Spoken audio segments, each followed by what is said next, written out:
Jeff. Welcome everyone back to competition here at Discraft's Green Mountain Championship of 2019. We're presented by Grip and hosted by Smuggler's Notch Resort.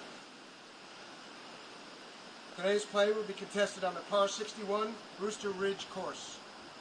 This is our lead card, 2:30 start. First in the box, our current leader. With 111 pro wins to his career, 5-time and current world champion, let's give it up for Paul McBeth.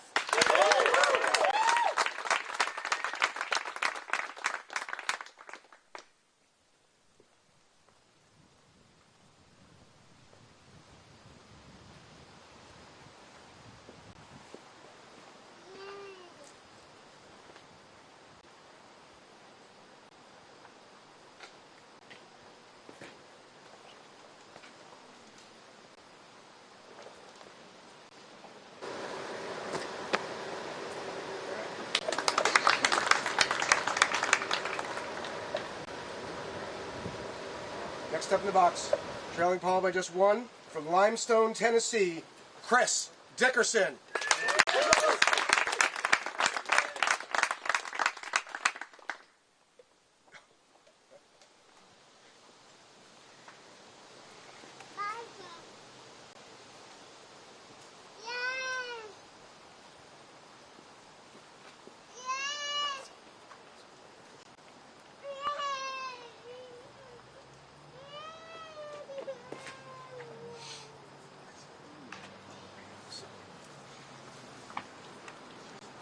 Next in the tee box, from Bremen, Germany, trailing Chris by just one. Let's hear it for Simon Lizotte.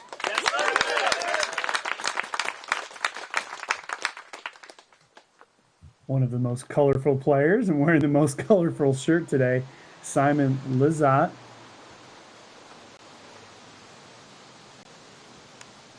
Making that look so effortless, just a touch sidearm and a park job here on hole one. Yeah, really, just what an amazing St. shot. Louis, Missouri, one of the more exciting players on tour. Let's hear it for Nikko Locastro. And here we have Nikko, quite bundled up today. Stay warm.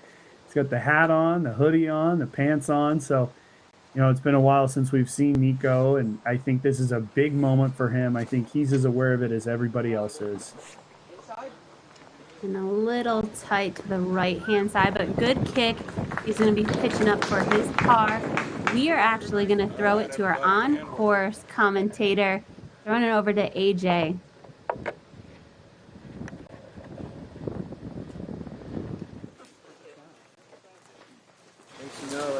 All right, everybody, and we are off for round 3 here at the Green Mountain Championship on Brewster Ridge. We got a great card for you. You can see Paul McBeth there in the spicy red. Probably see Sunday Blue tomorrow, of course. Simon Lizotte, he's been here every year except 2016, but he's been here every year since 2014. Same with Nikko Locastro. This is his 4th year in a row out here. And then Chris Dickerson, only his 2nd visit, but he's still first in Circle 1 and Circle 2 greens in regulation, even after dropping 1 spot to Paul McBeth. Let's see if he can continue that pace. Should be a lot of fun. Back to you guys in the booth. Thank you, AJ. We will be checking in with AJ throughout the round today. We got to check in with Madison throughout the round this morning, and it's great to have the eyes and ears on the course. AJ is going to be hanging back in the spectator crowd. He's going to be feeling the wind, getting a glimpse in if the temperatures start to rise, and see if Nikko takes that beanie off. But he'll be there giving us a little bit of insight on what it's like walking the course with this lead card. Yeah, it you know, one of those things, we're going to see some interviews from our players here. We took some interviews before the round, and one of the things that we saw the weather seemingly getting better each and every hour. Simon Lizotte says that. So, you know, it was really a gloomy morning this morning. The rain was sort of ending. It rained overnight. It was breezy. It was blustery. And right now it just looks absolutely like a beautiful fall afternoon. Here's Nikko Locastro. Heard in the opening there one of the most exciting players on tour, really one of the most animated players on the course, talks to his discs a lot, reacts after every single shot, no matter how good or bad.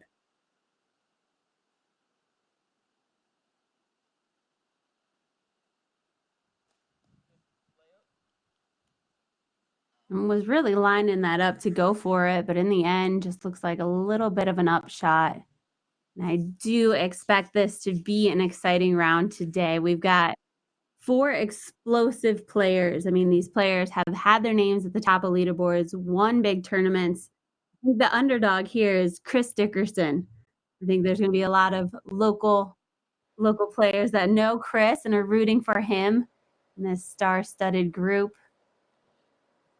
So if you are watching this live, make sure you're sharing and liking and telling your friends they need to tune in right now. Because Paul McBeth is going to be cashing putts like that, and off the bat, birdie putt from outside the circle. Yeah, so Paul able to step up and cash that putt. What an important putt for him too, as well as really just 20 hours ago, roughly, he took a triple bogey on the last hole. And the one thing was after the round was over, we had an interview with Paul, and he was still very aware of the situation, the scenario, and really the mistake that he made. So tap in birdie there for Lizotte, par for Locastro as well as Dickerson. And let's take a look at hole 2. And now we get into the woods. Hole 1 was really pretty easy compared to the rest of the course. And here it is, hole 2, 550 feet. Plays uphill the entire way. OB rock wall on the right. It sort of takes a jog midway through the hole. The players are going to be trying to get it into this kind of no grass area right here. That tee is a perfect landing zone. Puts you in line as the fairway shifts to the right. And now you have a straight shot up the hill to where the basket is on the right side, finishing to the right. And again, that rock wall is OB the entire right side. All about putting yourself in position off the tee here. Lizotte said it best yesterday, Val. Really, there's really not a aggressive or non-aggressive line on almost any of today's holes. All of our men's players today, all of our players in this lead card basically have the same skills when it comes to getting to each and every one of the landing zones. And then at that point, it becomes execution. And you just have to execute those shots, put yourself in positions, and then be able to scramble when you are out of position. That's a good breakdown of this course. It is very different than Fox Run Meadows. It does require that accuracy, and a player like Simon Lizotte, he's got such tremendous distance, but I feel like a course like this kind of really narrows the field, brings everybody a little bit closer, kind of levels out the playing field. We do know that Chris Dickerson loves playing in the woods, loves these tight wooded fairways. He was the leader after the first round. He shot an 11 down on this course, just lit up his scorecard with birdies. And so it's going to be interesting to see how each of these players, I mean, they have different mentalities, they have different strengths, but it's going to be interesting to see how they each attack every single hole. Yeah, for sure. The one thing, so 2 years ago when the last GMC was held, as far as the officially being the GMC, as we had Worlds here last year, we went into this round. I was the leader of the tournament, and I was playing in a group with Johansson and Kale, and I can't remember who the last person was at this point, but I'll grab that info at some point in my mind. It'll pop back in, but we all pushed each other in this round. This round was where we separated ourselves from the rest of the field.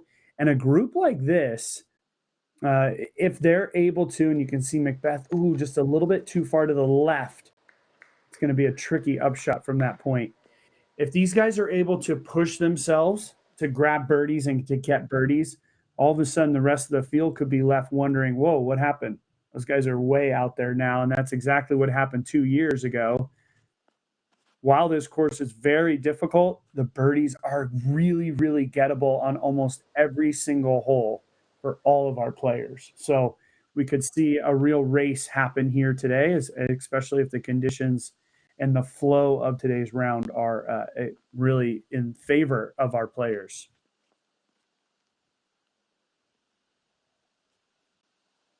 Wysocki is 4 under par, and if you don't have the UDisc live page brought up on either your phone, laptop, iPad, whatever device you've got, Wysocki is 4 under through 5 holes. He's at 14 under par. So Ricky, who had just a horrible round here the first day, shooting just a 1 under when the lead was 11, has fought all the way back and is tied for second place. So Wysocki proving why he's won every single one of these besides one. Oh, yeah, it was Ricky. I was just thinking about that. I just heard in my ear that it was Ricky Wysocki who was in that group with us. It was Kale, Johansson, myself, and Wysocki. So let's take a quick commercial break, and we will be right back with you here in a second. Today, we'll be talking about the Nuke. The Nuke is a wide-rimmed, fast, maximum distance driver. When throwing on a wide-open course with the Nuke, I'm using it to unleash maximum backhand distance potential.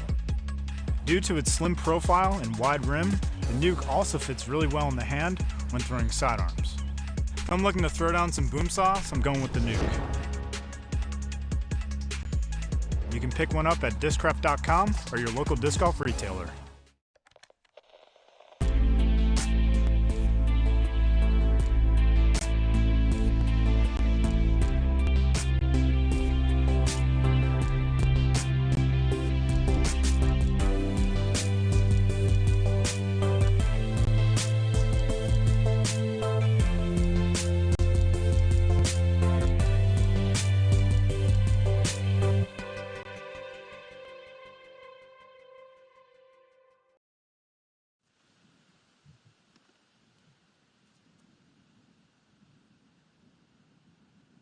And here we are back with Simon. You got to get tricky out here at Brewster Ridge. You can have your game plan all laid out for each and every one of these holes. But when it comes down to it, you just have to deal with wherever your drive lands. And usually they're not the most ideal, so scramble rates out here are very important. Wow, it looked like he was able to get a good pop on it, gain a bunch of distance through the trees. And that's what really matters. You know, it doesn't matter how it gets there as long as you're gaining footage and getting closer to the basket down these long par fours. Yeah, very well said. And really the game plan is off the tee more than anything else. And then from there, you just kind of play what you get. And when you put yourself in good positions, you have got to be able to take advantage of, good landing. If you landed right in the middle, you got to take advantage of that. You can't make mistakes from the middle of the fairway here on the Brewster's Ridge course. Also have to mention that Nate Sexton is playing well through 4 holes. He's 3 down. He's at 14 under par. Our world champion from last year on these very courses, Greg Barsby, is at 14 under par. He had a quadruple bogey on 16 yesterday. He would be leading the tournament right now had he just taken a par on that hole. So Barsby playing good as well.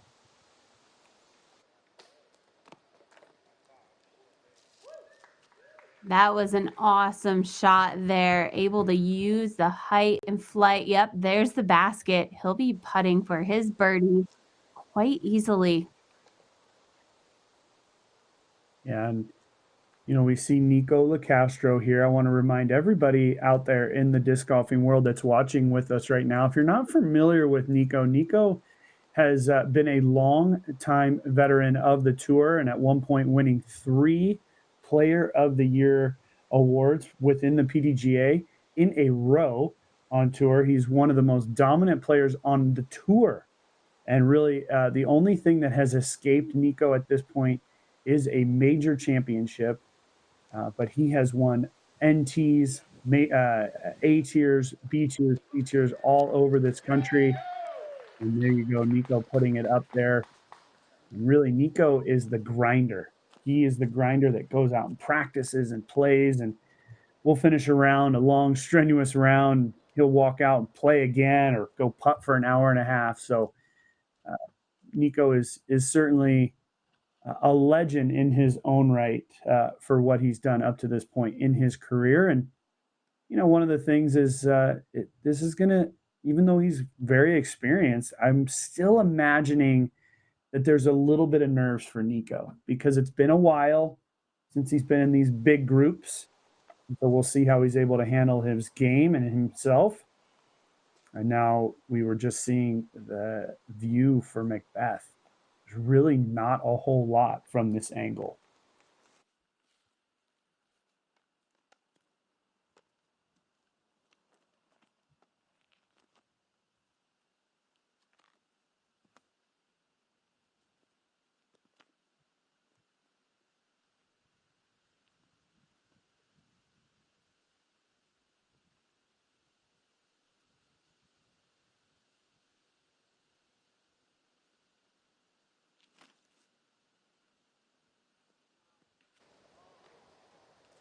Oh, and puring the line about 90% of the way, just hanging up on one of the last trees there at the very end, but that is well within McBeth's putting range.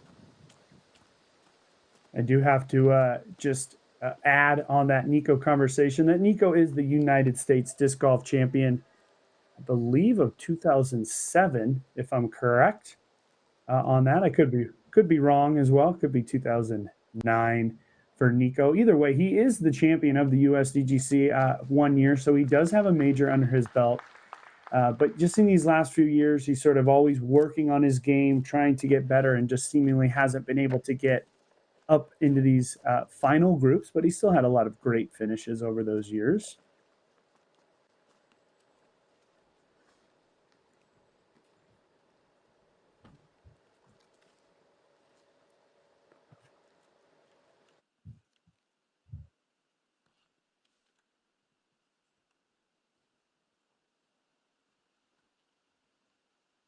Wow, and actually a little bit outside here, we see circle 2 flag there, that orange flag.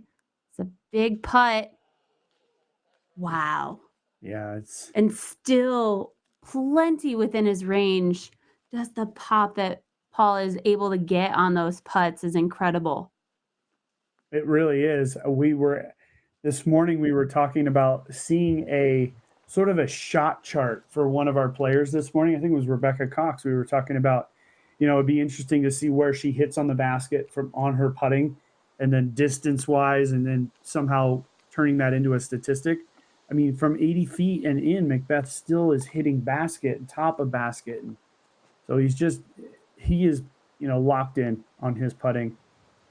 And I will say, I guess, Nikko Locastro has also won a Japan Open.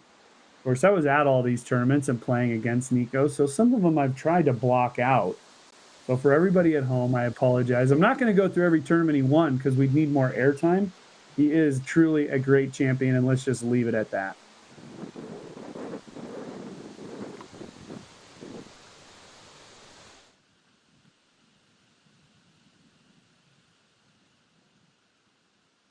Speaking of great champions, here he is, Mr. Locastro.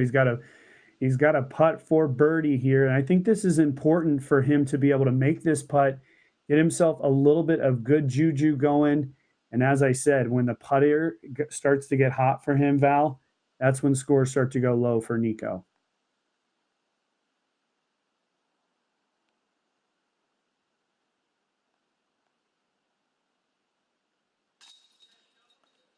And there it is. Birdie for Nikko. That's going to help out. Allowed him to tighten that gap. I mean, at this point, we're only 2 holes in with the lead card, and Nikko's in 9th place already. Players on the 2nd and 3rd card are already off to an incredible start and creeping up in on this lead card. Gotta keep those birdies going. We are going to head over to hole 3. Yeah, hole 3, 325 feet, sort of up and over this little high point of the property here. So you're going to come up the hill, and then it flattens out to a little bit of a slightly elevated basket. The players cannot see the basket from the tee, but they can see that pine tree that's right there on the right side of the screen. The players can see it, and they use that as a visual reference. 325 feet. This hole has to be birdied by all 4 of our players. If not, you're going to definitely be losing a stroke to the field. It's a very, very easy hole. It's a very, very gettable hole by each and every one of our players.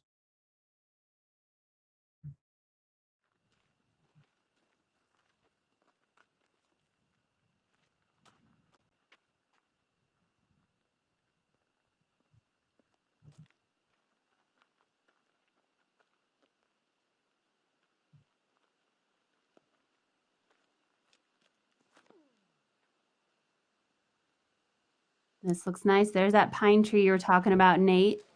Nikko just on the outside of it.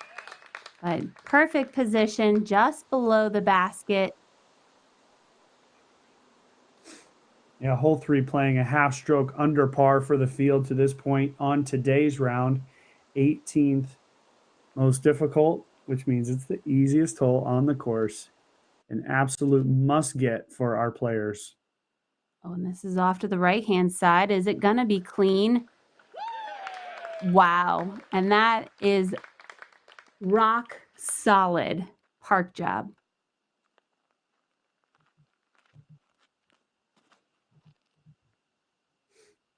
There's Simon. Nice slow flight. Wow. And I think that's even closer. So this is quite a CTP contest here out of this group. And last on the box, we have Chris Dickerson.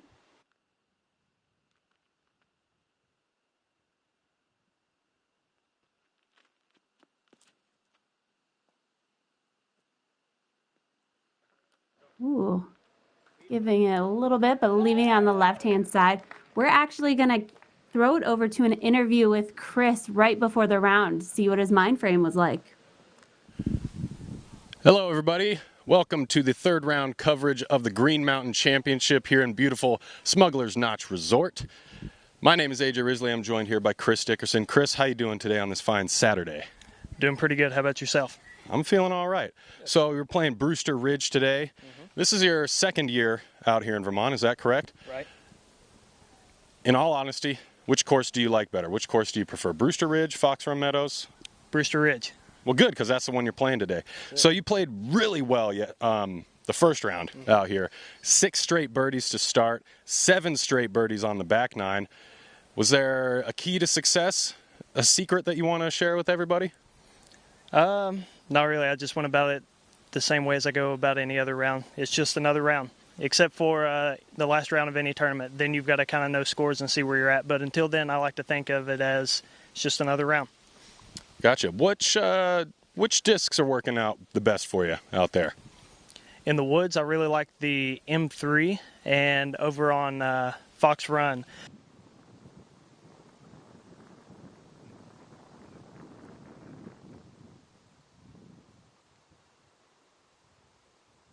Thanks to AJ for giving the interviews, and we do not want to miss the live action going on, so right back to it. Chris Dickerson first up for his birdie putt, and man, that was 3 steps to the basket, and he was the farthest one away. So that's going to show how close these drives actually are.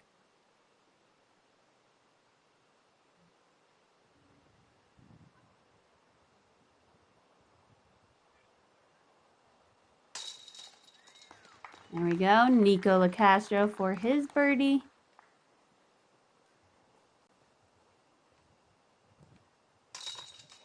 And just a couple tap ins for Paul and Simon. And there we go. Star birdie for this lead card. And they are off to hole 4. Not surprising at all. Hole number 3, the easiest hole on the course. A must birdie for those players. And let's take a look at hole number 4. Going to be a par 4. Oh, but we see AJ Risley coming out of the crowd. Let's check in with AJ first. What's up, AJ?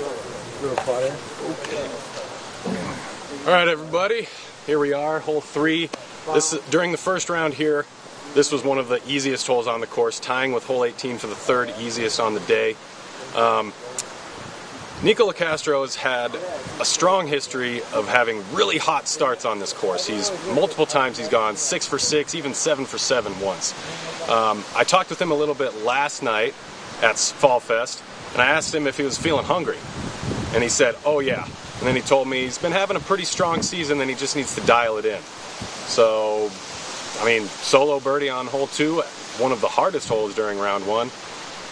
Not too bad on my end. Back to you guys in the booth.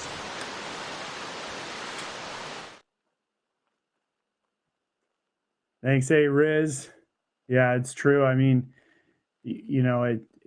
Nico's he gets hot starts on a lot of rounds. Oh, and he's just hit that corner tree. And it's really not a bad spot, Val, for him as he's landed in the middle. We didn't see the whole preview here, but it is a par 4. Plays uphill the entire way, 575 feet up the hill, finishes back to the right through the woods. And really the tee shot is all about controlling it up this left side fairway, turning it into the right, staying out of those trees, and taking a very fortuitous kick.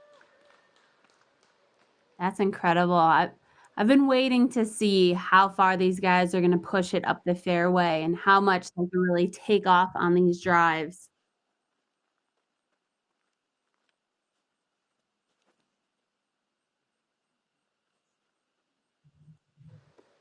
And I was referencing the round from last year, Val, where the group itself, myself, Kel LaVisca, Michael Johansson, and Ricky Wysocki were playing together, and how we pushed each other on this course, and it was just seeming birdie on top of birdie on top of birdie.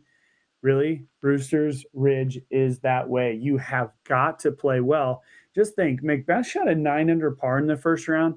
You're going to hear him talk about how he didn't play well, and he needs to clean it up. He birdied half the holes. He had no bogeys. And so that's how this course is played and should be played. Birdies on top of birdies on top of birdies. Let's take a break. We'll catch with you in a minute. Okay, huge news, guys. The new DGA Rift has so much glide that it just broke the national MTA record by 37 hours. Go get one for yourself at discgolf.com. Zuca is now producing limited edition color choices. Zuca can add custom embroidery to the front and/or sides of the bag.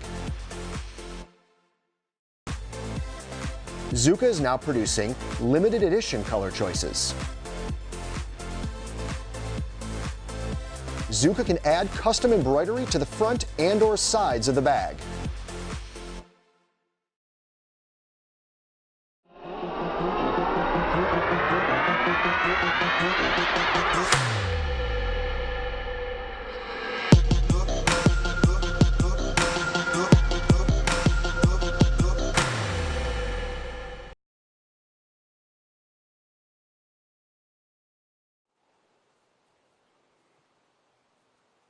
Back here with Nico's second shot here on hole 4 and going for the roller.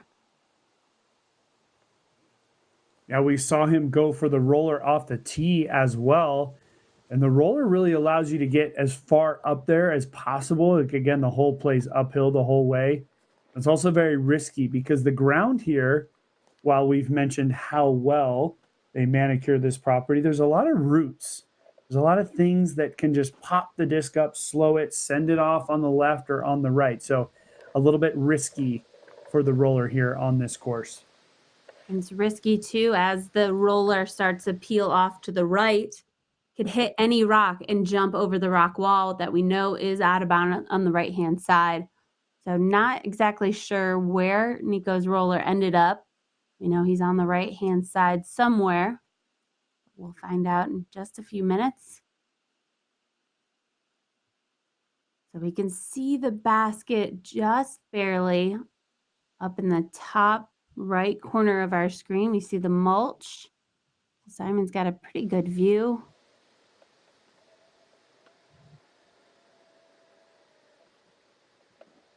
There he is right outside circle 2. It's tough to get all the way up to the basket. It's back up and then up again, up over a rock wall, back into a little flat area that the course staff has built. It's a tough hole to get all the way back there for a birdie, but still, nevertheless, a birdie hole for these players, especially as I mentioned. You have to take advantage of landing in that zone. When you're in the middle of the fairway, you got to take advantage of it. There's just so much pressure when you land in the perfect spot. So much pressure to follow it up with another perfect shot. You don't want to just sacrifice that opportunity. And it looks like Chris will be on the left-hand side of the green. He'll definitely have something to work with there for his putt. And we saw Chris's reaction back in the fairway was definitely not happy with the way that it turned out, but he might have a gap there to make his putt.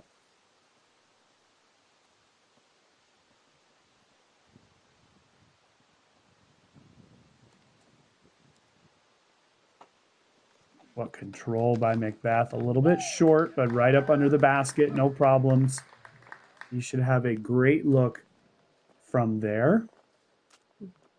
Pretty great look. Yep.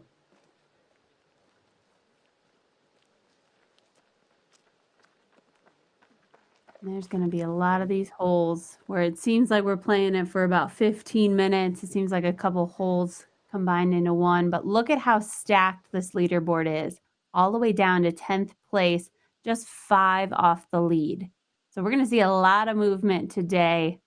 You're going to see those arrows on the left-hand side of their name up and down as the holes continue to play out today here. And if you're not following along on UDisc, I invite you to download the app or head over to udisclive.com and just see these scores come in. Click on the name of your favorite player, hit the star next to their profile, and you'll be able to see their names at the top of your screen all day long. So sweatshirt off for Nikko. Ooh, what a tough mark he had there. Had to take his hand out and around the tree and then able to get plenty of juice. In fact, throwing it past the basket. That was great effort there by Nikko to get it up to the level of the pin and have a very makeable putt for his par. This is going to be Lizotte for a long, long look. Now, Simon's great at these long looks. He has a very floaty throw in putt here.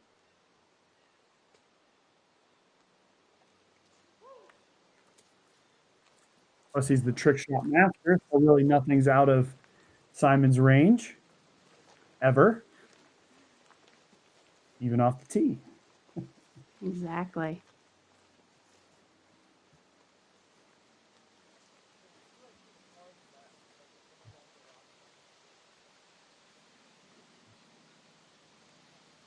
I think now the group is looking for Dickerson's shot as his disc was up on the left side and then took a massive left-hand kick. That was something we could not see here in the booth. And so now we'll see what he's got left. He's got quite a forest between him and the basket. In the old days, he'd be only 15 feet away from this original pin to play on this side of the fairway. Now you see the basket there just through the trees.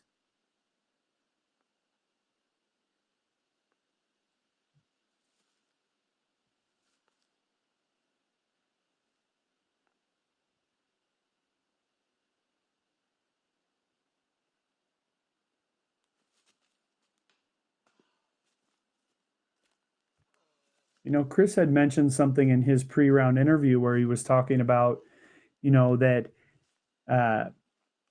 each round minus the last round, he plays as just another round of disc golf. He doesn't really think of the rounds as being more important than any one of the others. So that's something to think about with Chris when you watch him be very sort of straight-faced and calm. That's another part of his preparation. He likes to stay level-headed out there and not let the highs and lows get to him. So something to think about when you watch Chris play. He doesn't really ride the wave like some of the other players do.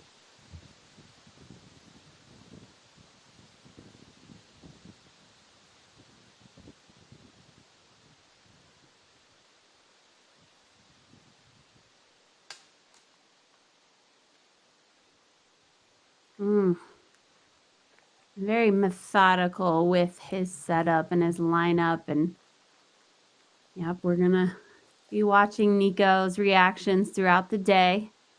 At the same time, a player like Nikko, the more he gets fired up, the more he kind of dials it in. Oh, yeah. So he plays off of that little bit of anger from missed putts and missed shots.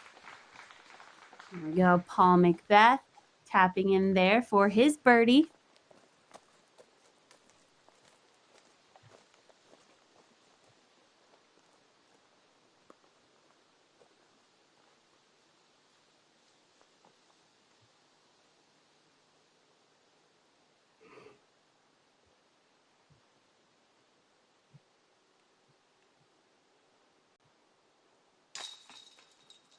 There we go. Chris Dickerson for par.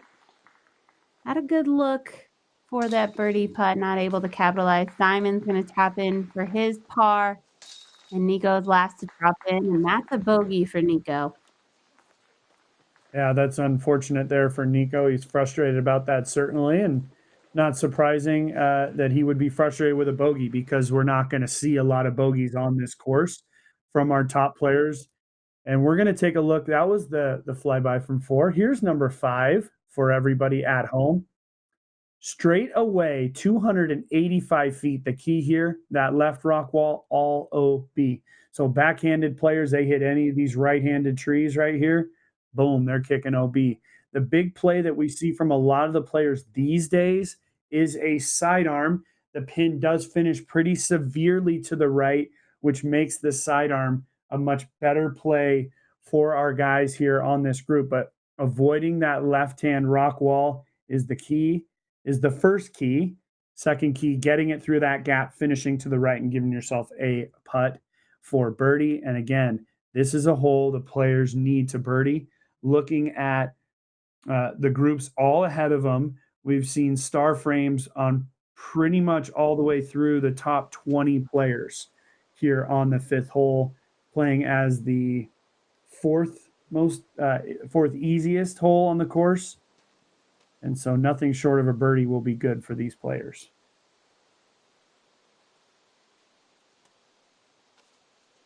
And there's something to be said about the sidearm on this shot too. The spin of the sidearm, if you hit any of those trees on the left-hand side, hopefully you'll bounce like that.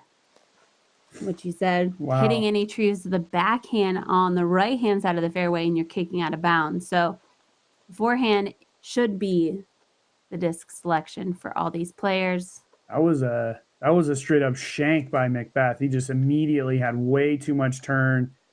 Lizotte playing a very similar shot to hole 1. Didn't have enough forward penetration on it. So not a great start by our lead card here. But yeah, McBeth, you could see it immediately. Our camera view had it perfectly. Turned over, got very lucky to stay inbounds.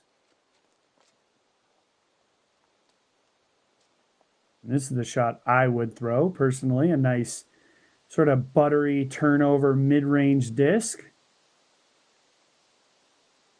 Put it on line on that left side and just let it fade to the right all the way to the basket.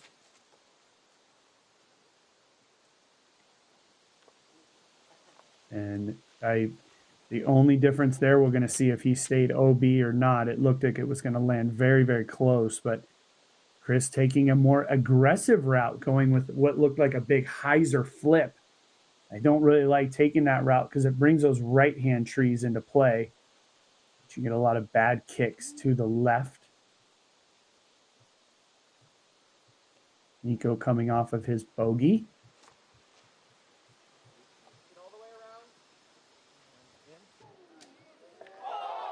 Oh, and almost getting a hole-in-one for Nikko Locastro. Let's go ahead and take a break. We'll come back with McBeth in the fairway.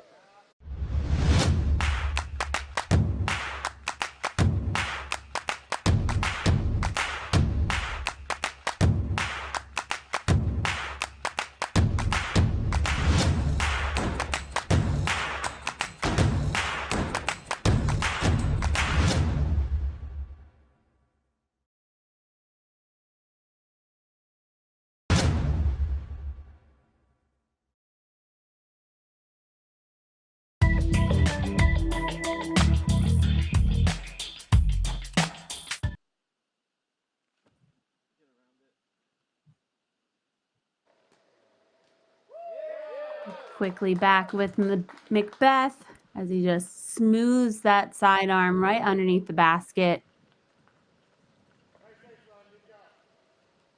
That was a very good save. That was basically like he was re-teeing. He wasn't too far off of the tee pad. Just nice sidearm shot, kind of redo.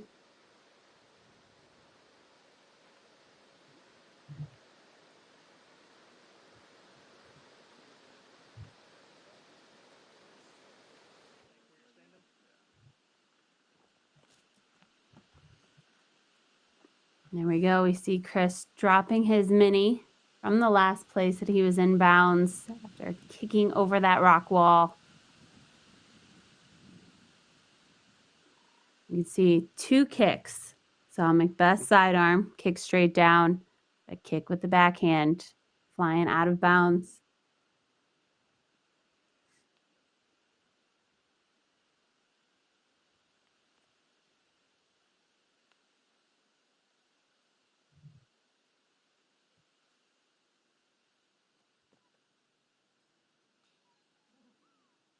Wow, and nice line on that one, just nestling it up right underneath the pin. I believe Simon hit that tree that's just off to his right. That last and final tree he had to miss. Otherwise, that would have been a park job.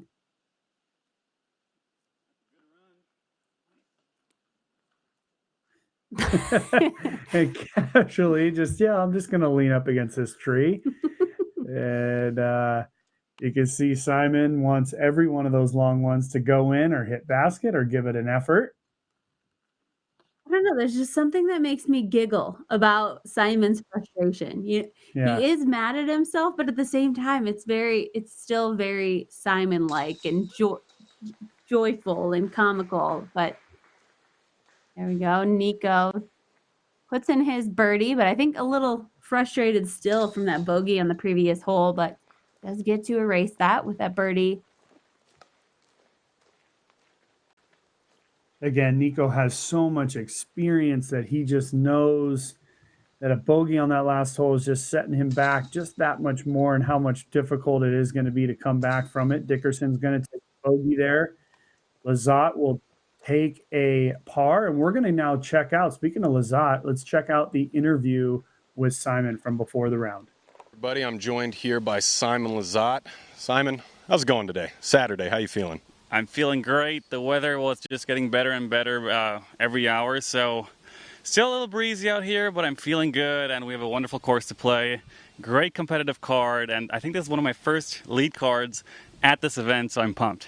Yeah, wow, that's surprising. You've been here every year since 2014, is that correct? Yeah, these courses have been playing tough for me. I mean, one super wooded course, one course with OB everywhere, and if you know my game, those are not my greatest moments on these kind of courses, but mistakes are easier to fix than copy perfection, if that makes sense. That does make sense. So you got a fun card today. Paul McBeth, Chris Dickerson, Nikko Locastro. How you feeling about that? Really good. I mean, I haven't played with Paul in so long. I mean, either he wasn't at the tournament I was playing or he was beating me by 20 strokes. So I'm glad to be back up there. I'm glad to be back on Jomez, repping my brand new Discmania Sky God jersey. There you go. So, yeah, and of course, Chris is, in my opinion, one of the greatest players we have right now, and Nikko, legend. Always fun playing with Nikko. Yeah, he really is. He's been on the scene for more than 10 years now. But here we go. We're focused on this moment right here.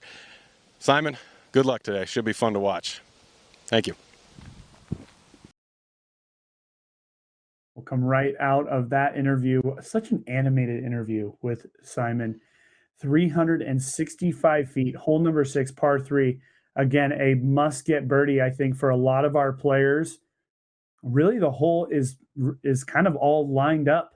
It's feeding right down to the basket, and we're going to come out of the hole preview right to Locastro. You can see the basket there. So let's just get on to Nikko on the tee here. You just want to miss that middle tree. We passed. Really looking a little high here, but wow, flipping up nicely, choosing the mid-range. You can just see how slow that was flying, and I was thinking it was a little off course, but good disc selection there from Nikko. At 365 downhill, almost a mid-range is too fast for these players, but it does kind of come down into the bottom of a funnel where everything catches. There's really not a big slope behind the basket, so very, very gettable. That looks like it's on the inside. Oh, it takes a nice kick. I'll put him in position. Again, just 365 feet. It's not much more than a slow mid-range to a hard putter. It's a bit high, but I like the line. It's wide enough, but then way too overstable. So interesting disc selection there for Lizotte. I think he needs to throw something a little straighter. And we know that Simon could easily throw a putter that distance, especially with that downhill slope. And that's too far inside as well, but makes it way through. So we're going to have a few looks at birdie. We're going to take a break and be right back. Can I list off every DGA disc in just 10 seconds? Well, yeah, of course I can. I can talk fast. I'm good at planning ahead. You're running out of time. Okay, well, that's not helping. All right, number 1.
You see now where Chris's shot ended up off the tee.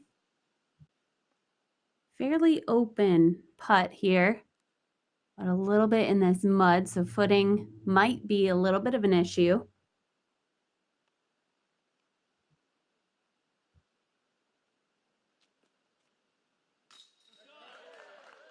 Cash money. Beautiful putt there. That deserves a Zuka replay. First one of the round. And just the way he pops that up on a little bit of Anheuser, but the stability of that putter just works its way back in. Yeah, I mentioned it yesterday. Chris Dickerson has a fantastic step through putt, showing us that there right. It's showing it to us right there. Simon putting way too much heat on that, going up and past. But yeah, Dickerson has one of those step putts, sort of Felberg-esque, Ulibarri-esque, where you step through the putt's really not a jump putt. It's more of a step putt. Now we've got this all lined up. There you can see the exact length McBeth is dealing with.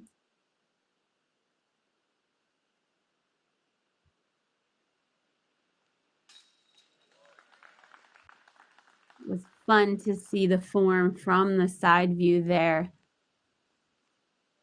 Nice putt there from Paul McBeth. This putt has just been so solid in all these rounds that we've been watching. Just so confident in that stroke. Simon leaving himself a little bit of a tester.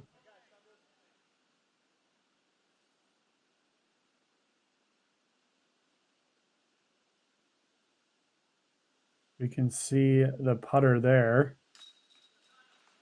And Simon able to pop that into the heart. But yeah, a little bit of a scare there early on for Simon, although he's confident from that distance.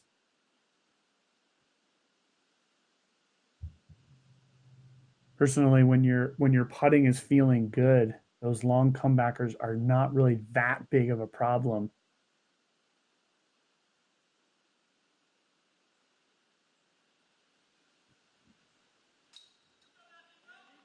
And just over the rim, Nikko catches his birdie putt as well. So 3 birdies and a par from Simon. And we're moving on to hole 7. Yep, here we are on hole 7, sponsored by Savage Ultimate. Thank you, Savage. Hole 7, a really tricky par 4, but it is gettable if you can put your tee shot into the good zone. Where the drone is flying right now, no pro man will play.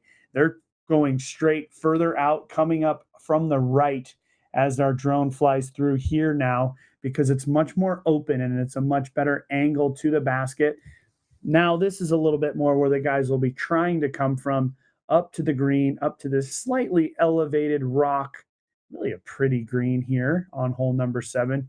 You can see 19% birdies, 80% fairway hits there. So solid on the fairway hits for our field, playing as the 9th easiest or 10th most difficult hole on the course. But yeah, from the tee shot, the players are trying to go straight. It's about 300 feet to get to the back end of the fairway before it turns to the left. And if they can get out there, it's a much better angle. Ooh, and Nikko's hit left from there, so he's going to be stuck trying to go up the tricky side of the fairway, which is the inside.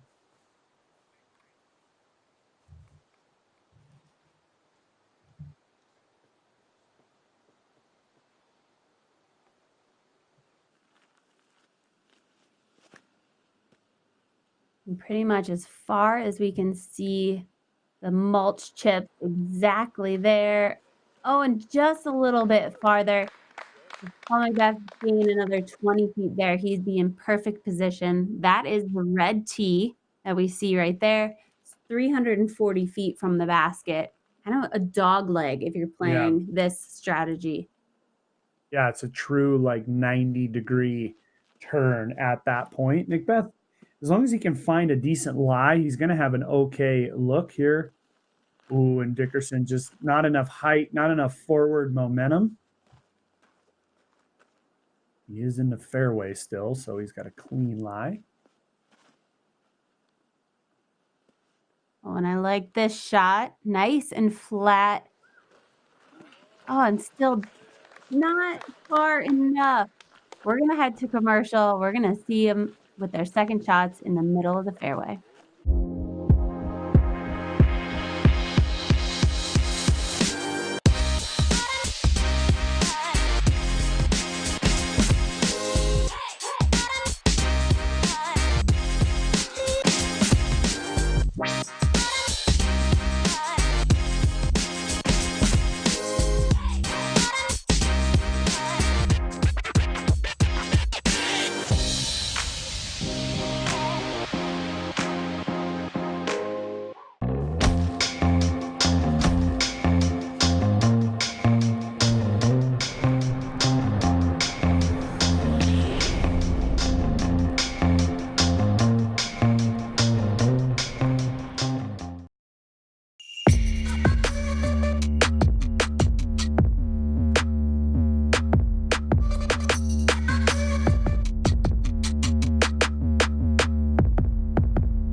We are back here with Chris Dickerson.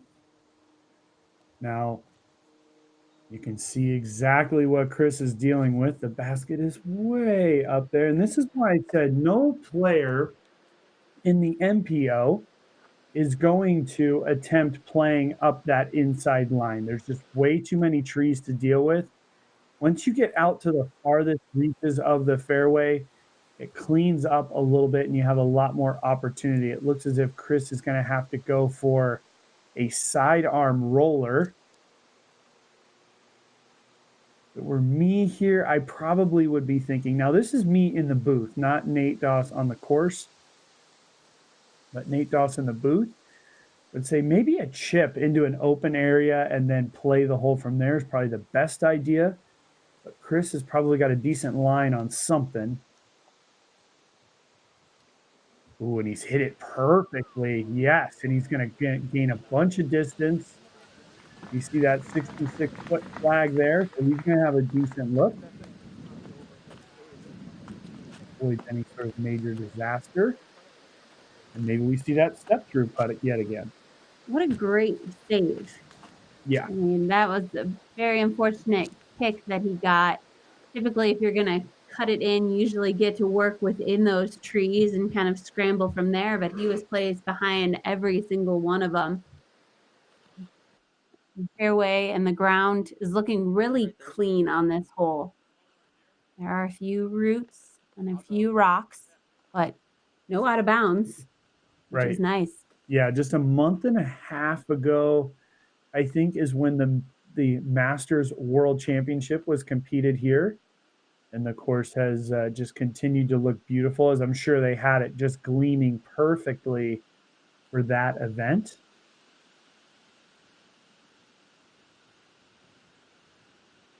Looks as if Nikko's lining up a full speed shot here through there. Yep, and he's got it clean. Oh, and he's just hit the last one.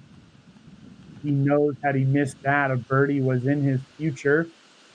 Now he's going to be working maybe to get that birdie. But this is the view that I want everybody at home to see. Once the players get down this far, there's not a tree in the way.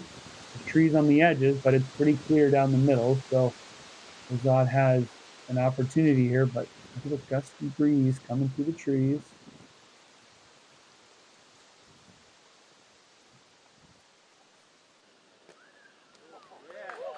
Nicely done. It couldn't have come better for Simon, really, because he's only got 2 birdies through the first 6 holes. The necessary birdie for Simon. It's not like he's that far out of second or third, which he's actually tied for third, but he's really just losing to McBeth. Uh-oh. Gotta miss that tree, and it goes out and around and parks the pin. Whew. Wow. There you go. That's all you got to do. Just go right around that tree. That was the tree that Nikko actually hit. And so that was the one that McBeth had to beat, and he's got it up there for birdie. So he'll move to 20 under par. And while the guys are just walking up, let's just, talk briefly. Nate Sexton has been playing very well through 7 holes. He's 5 under par. He's putting for par on hole 8. It doesn't seem like he's going to birdie there. And we can see now that top 10 leaderboard. There's Lizotte, Dickerson, Russell, Wysocki tied for third at 15 under par. Barsby's down there at 13. There's Clemens, Locastro, and Calvin Heimberg. Now, Calvin was way down the leaderboard after the first day, and he has worked his way up in these last couple of rounds. So nice job by Calvin. And Calvin had a huge jump after the second round yesterday. Playing very well out at Fox Run. It is funny, we're going back and forth between these 2 courses. So if he made a big jump in round 2, means he didn't set himself up very well after round 1. So I'm sure today he's looking for that redemption round, and always great to play a course twice, knowing what you need to improve on. And it looks like Calvin is off to a great start so far. This is Nikko. Nikko has birdied the last 2 holes in a row, so this is for 3 in a row.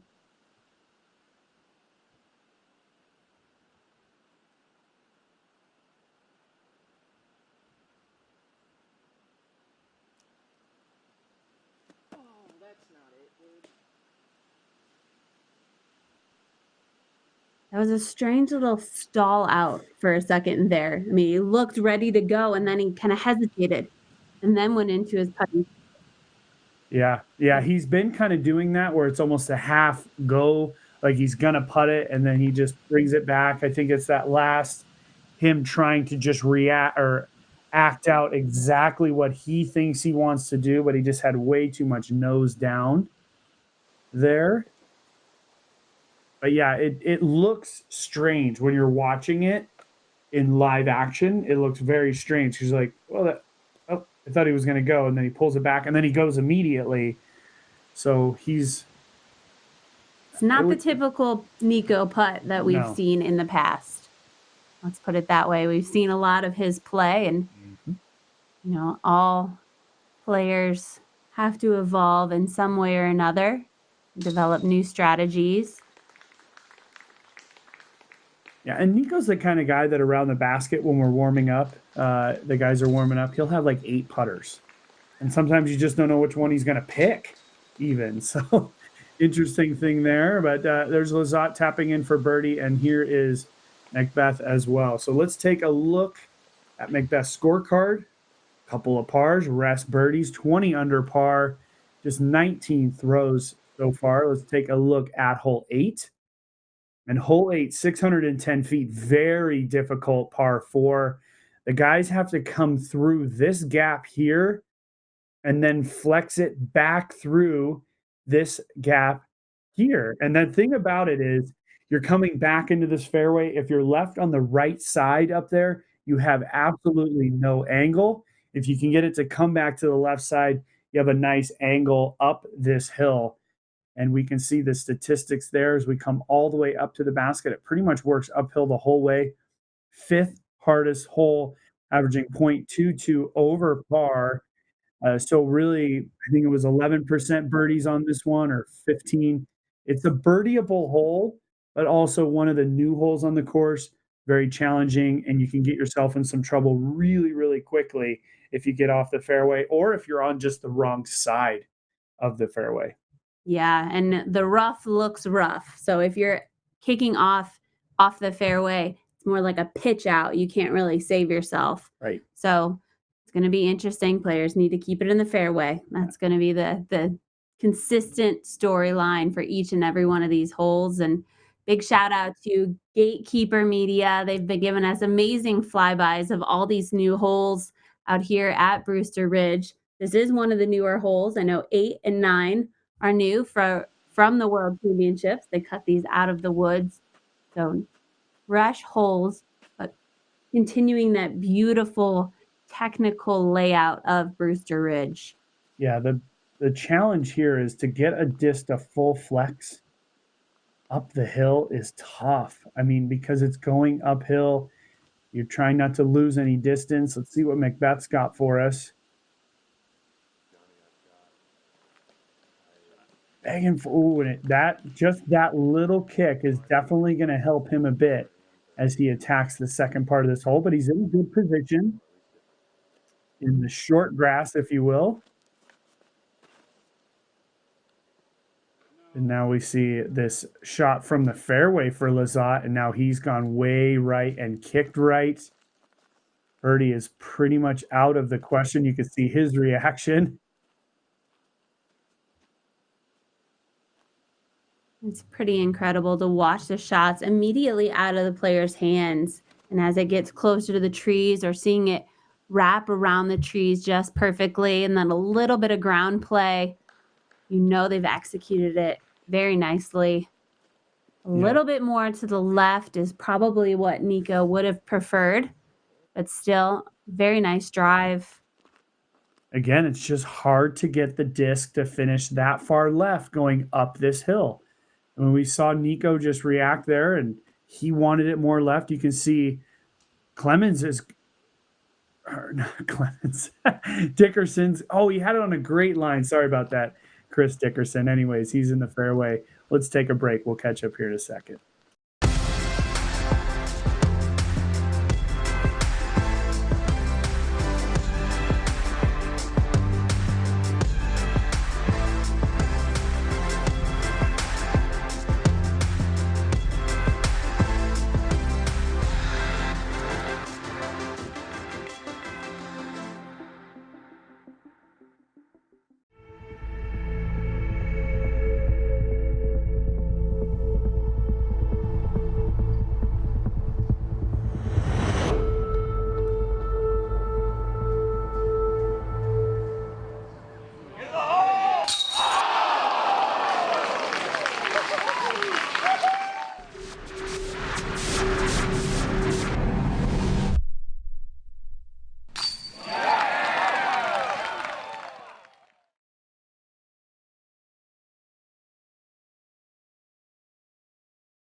And welcome back. We are here on hole 8 with the men's lead card at Discraft's Green Mountain Championship presented by Grip Equipment.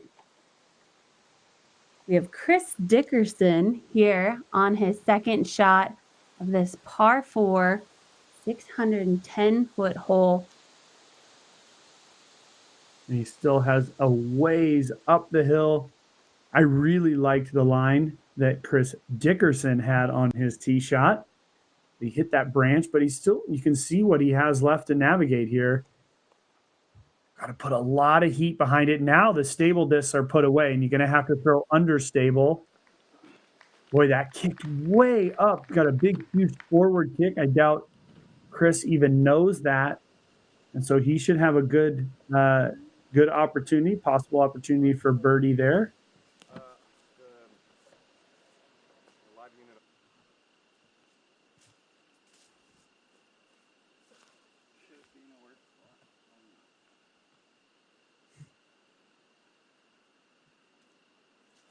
This is not where Lizotte landed. You can see his disc in the woods there. At this point, it's all about position.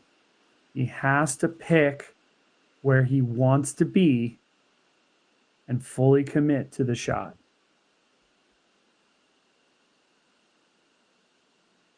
Yeah, right now, picking the spot that he wants to land it in the fairway.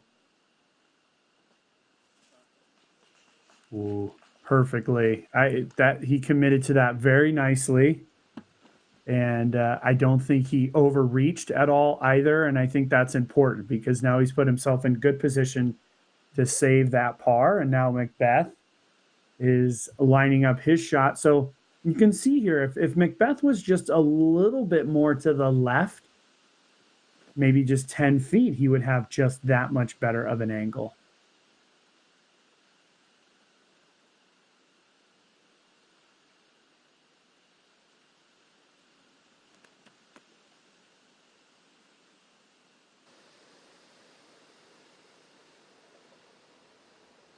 Wow, and nicely done. It's a little bit of kickback from the tree, but I think that helped. He's going to have a putt, let's say about circle's edge on the right-hand side of the green.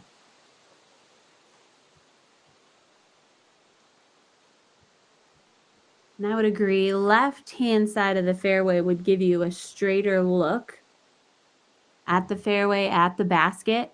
But there's also something to be said about trying to work that angle. Right. And popping a little anhyzer and just allowing the disc to do the work, allowing the disc to fly out. And sometimes be easier than that straight up the gut shot.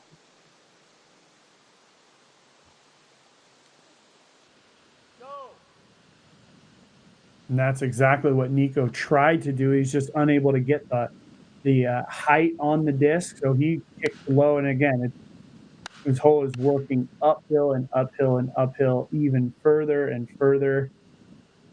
Here's some of those slaps. Hopefully Nikko reacting. Again, Nikko Locastro claws his way for absolutely everything in every round that he plays. And see the cameraman run up the hill. That's Todd Dodd. Good Get it, hustle Todd? there. Yeah, that a boy. These guys are working so hard, and got to give a huge shout out for them to be on the course covering 2 rounds of live coverage here at all the Disc Golf Pro Tour events and here with the final tournament of the regular season of the Disc Golf Pro Tour. They have put in miles and miles on those legs, and we got a huge thank you to them for being out here.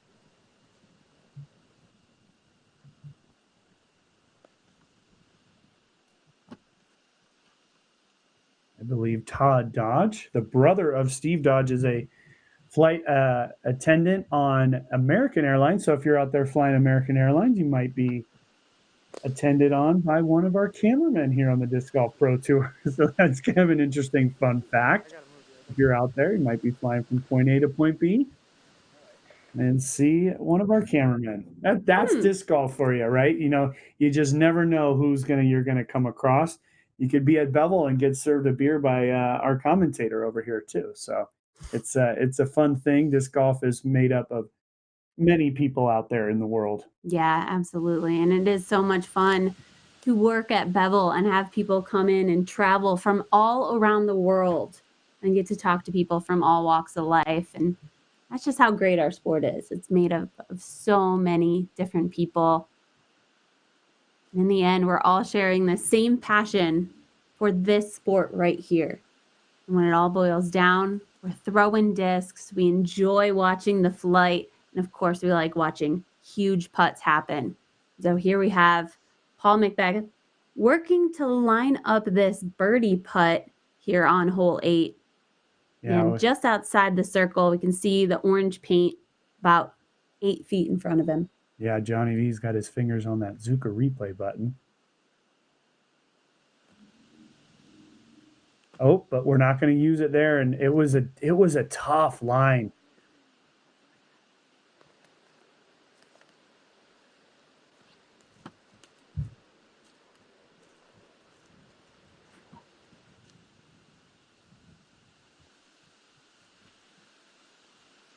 Dickerson right over in that area as well, and he's trying to work it.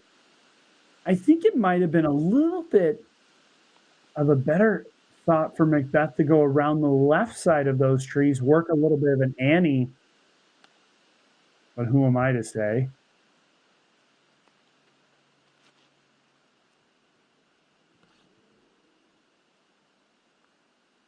Got a great view of what Dickerson is dealing with here. That's that step I'm talking about. You're going to watch that right foot of Chris step through, something that Chris is known for. Ooh, and he went for the jump even and executes it beautifully. Roll that Zuka replay. Let's watch this thing here. There it goes. Oh, this is a different view even. See that jump high in the chains. Little thanks to the crowd. Nice job for Chris. There's the save for Lizotte. Now, interestingly, Chris was the furthest one back off the tee, able to get it all the way up there and get his birdie as well as the only birdie on our card here on hole number 8. And that's almost hole 8. We just got Nikko to tap in. Gonna pick one of those discs he's got. There you go. Let's take a look at hole 9. Hole 9. Let's pull it up. We've got just one hole left on our front 9. It's 370 feet. Plays up the hill, pretty much straight away, straight as the crow flies. But really, the disc has to work a little bit of an S curve. So you're kind of coming maybe a hyzer flip, maybe starting with a little bit of turn with an overstable disc. And then you get up here to the top of the hill. And then it slopes away from it. A very Maple Hill-esque type hole, I would say, just in the way kind of the flight line that you have to have. Kind of reminds me of hole 6 or 15 out at Maple Hill. as it's just straight, but you got to kind of work the disc a little bit. And then you got to be careful of this green as well. It's funny you mentioned Maple Hill. A lot of these courses up here in the Northeast are very similar. You've got the wooded shots, you've got the rock walls providing the OB lines. They're very, very similar. But let's take a look at the leaderboard here. We see Garrett Gerthy popping his way up there, tied for 9th, has moved up 9 places in today's round on hole 12, shooting a 7 down at the moment.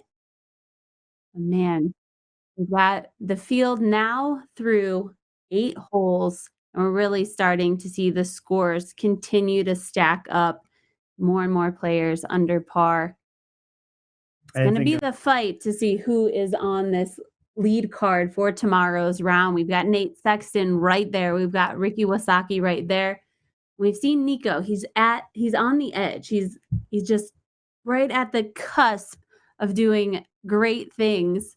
And so we'll see if Nikko's able to hold on, but right at their toes, Alex Russell, Chris Clemens, Greg Barsby, and Garrett Gerthy. I mean, any one of these players can bump their way up to that lead card. Yeah, there's no guarantee that McBeth's going to win this tournament. Obviously, we still have a ton left. I think it's pretty much a guarantee that he will be in our card tomorrow, unless something crazy happens. But any one of those guys that we just saw on the top 10, and maybe even 1 or 2 that are a little bit further behind, depending on how they play these next 7 to 9 holes or 10 holes, could be in our card tomorrow. It could be the 3 guys we see on our card today. It could be 3 totally different guys. But I'm guessing that it's going to be important. And we don't have a ton of data on this tournament, and this is only its 6th time happening, but you're gonna need to be in that last group to win this tournament. I'm assuming the winner will come out of the lead card tomorrow, and being in that group is key. It's very, very key. It's always nice to see what the leader is shooting and continuing to push the envelope and push the other players on the group. But with the score stacked up, it really could be anybody's game come tomorrow. But look at this beautiful shot from Chris. Hard job. Hitting the top of the hill, I think, is a really great play. It slows down the disc and allows it just to scoot its way in those mulch chips right underneath the basket. Yeah, and Dickerson went with the hyzer flip.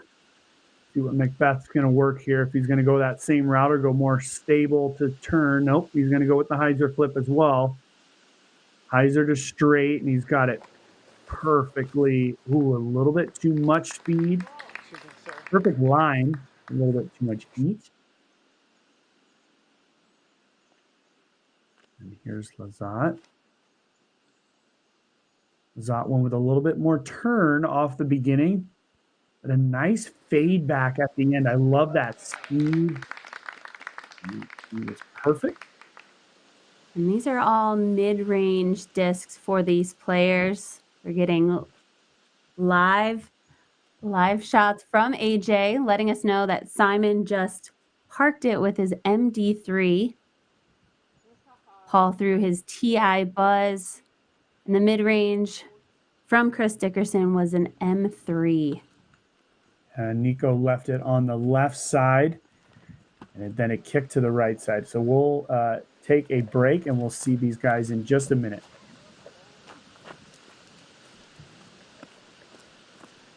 We're actually going to throw it over to AJ first.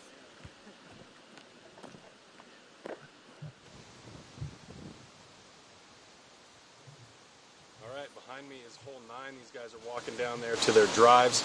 We just got off hole 8 yesterday, actually the day before during round 1. Hole 8 was the most difficult hole on the course. Today it's the 6th most difficult. People are starting to figure it out a little bit. That was actually one of Chris Dickerson's 2 bogeys on the day during round 1. But as you just saw, he took the lone birdie in this lead card group, so he's figuring things out. Good for him. Back to you guys in the booth.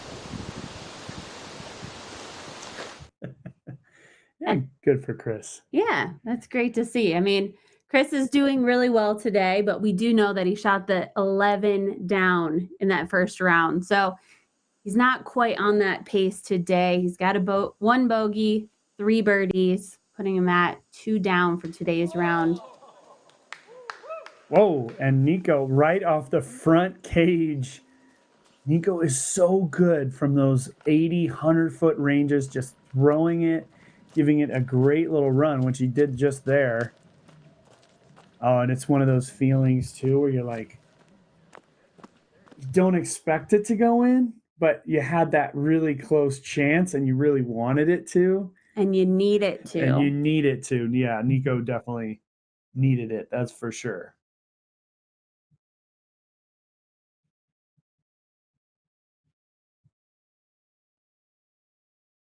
We're just in the heat of it here, just swinging around. McBeth putting up the hill. Just going to pick if he's going to go left or right of the tree right in front of him.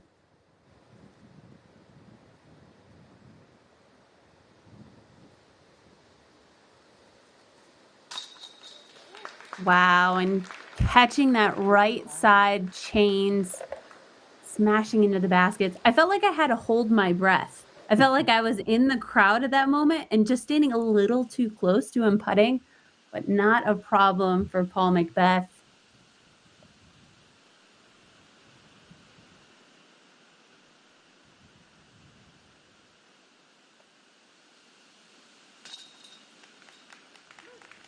There we go. Nikko's throwing that in for his par.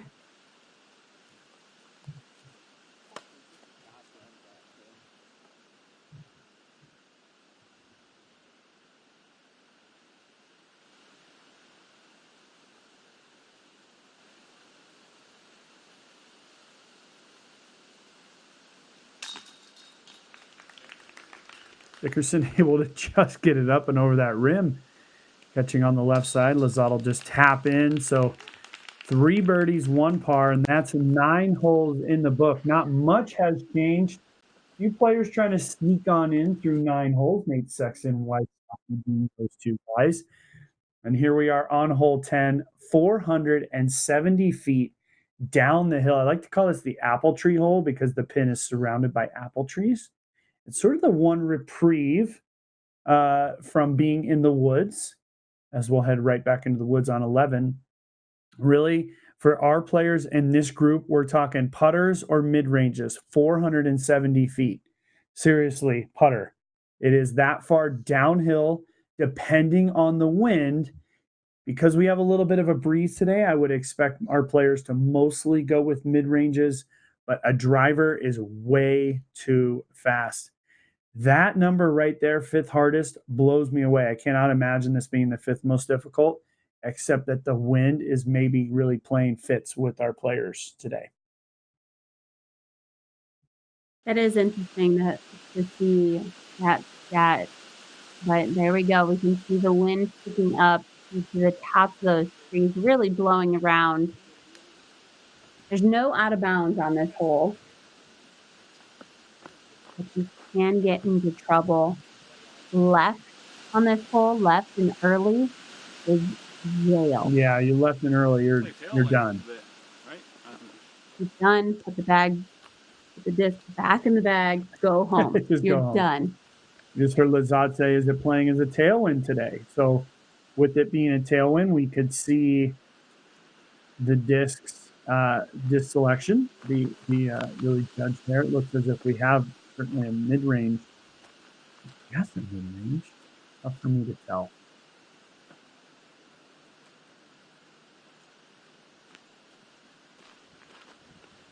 You can certainly be sure that as a player in the group, there's just a picnic bench right behind this keypad.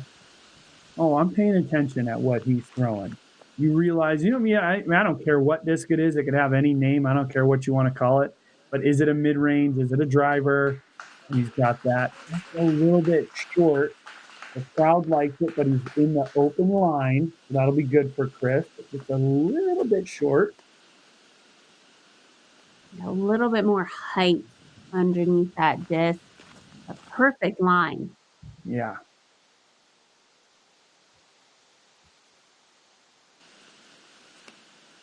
That's Buzz here.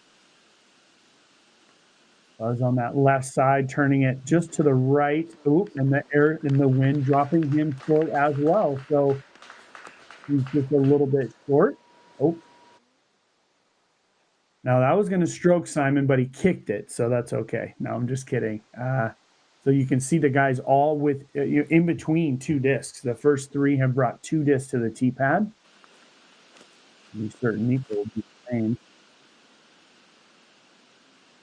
Then have the stability. No, it's just going to keep driving down to the right, and that'll be a long birdie look for Simon. And Nikko's got his disc, so he's already got that figured out. Of course, he had the pleasure of having the three guys ahead of him.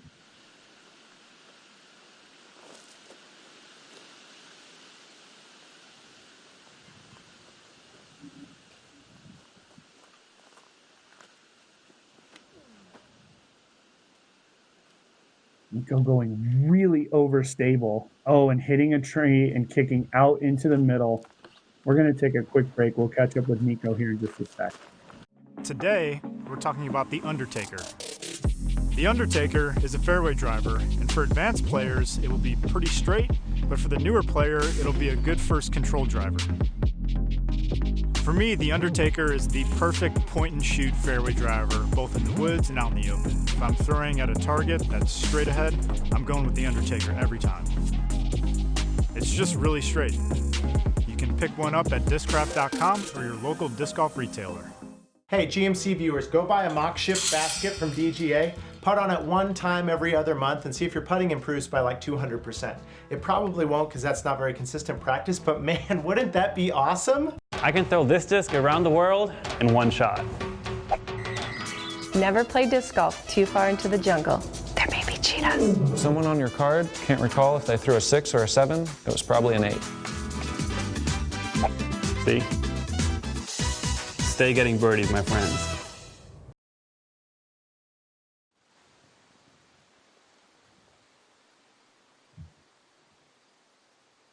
Here we are back with Nikko lining up a sidearm for his approach here on hole 10.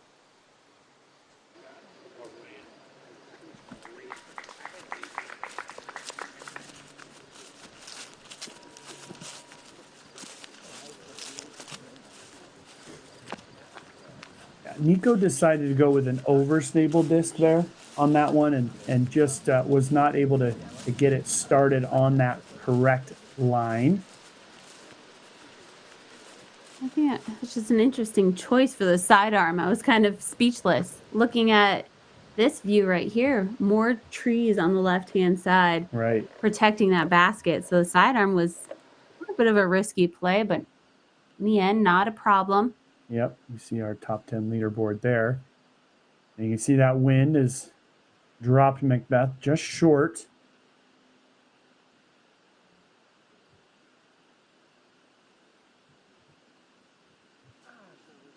Ooh, and the putt was just short as well. You can see the flag there. He was just about, call it 58 feet. Tough for McBeth to really jam one down that into the basket there because it does slope away. He put himself 20-25 long real quick. And I thought this was going to happen. Can't necessarily see it from this angle, but being off on this right-hand side, you do have the branches of those apple trees to contend with. Oh, and roll that Zuka replay, Johnny V. That was a beautiful putt there from Simon. I love seeing the full distance and perfect height of that from his knee. Nice way to capitalize on that opportunity there for Simon.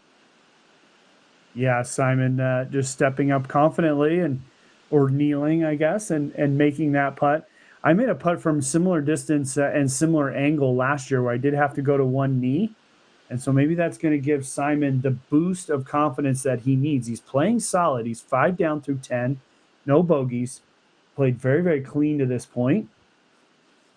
And the key to remember here for Simon, as Dickerson completely airballs that, surprisingly, and now he's going to have a long look coming back up the hill.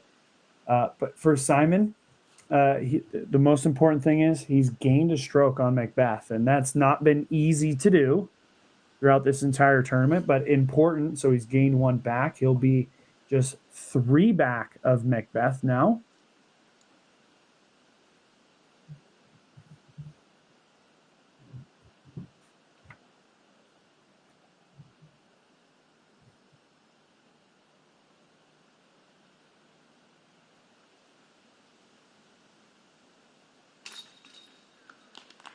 Woo, and I wasn't sure that it had enough spin to make it to the basket. I think it scared Chris as well, but who cares? It's the same on the scorecard. The putt is in the basket. Wayne, as this is all happening, I've got to mention we should make a t-shirt for Garrett Gerthy. For Mr. Moving Day, 2 tournaments in a row now. Garrett Gerthy is 9 under par. He's played 14 holes. He's birdied the last 4, and Garrett is now 15 under par. He's just 1 stroke out of being in 4th place. And we could see Garrett Gerthy tomorrow. And wouldn't that be fun out at Fox Run to see a Simon and a Garrett Gerthy, see how they attack a course like that? Be really fun. Yeah, so there's hole 10. Let's take a look at hole 11. Hole 11, 615 feet. Par 4 plays, again, we're going down the hill now. We've played up the hill in the early goings, and now we're playing back downhill. It's really like a flip up S shot. If that makes any sense to our fans at home, you want to kind of play it on the left side, off the tee, flip it up, just go to the right, and then try to bend it down into the middle. And then the second shot is just a very controlled sort of mid-range disc down into the green here. And it's a birdieable hole, but certainly if you get it clean, these guys, and really Sarah Hokum put it way down there today, our players, if you get it clean, you can get it way down there where it's just sort of a chip into the green. But if you hit early, boy, the forest is thick on this one, and the way the fairway kind of curves along. But look at that. Not playing too difficult. 20% birdies, 66% fairway hits. I think that's the key number to look at. So hole 11, very gettable. And really this back 9 is when the players can start to streak.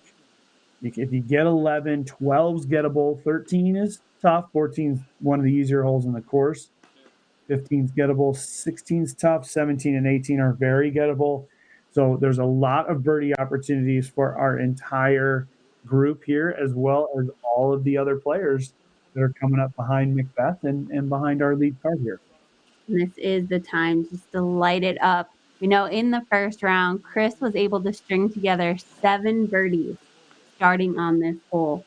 So that would be a huge way to finish. We know that they're all reachable, and clearly you can get 7 birdies on this back 9.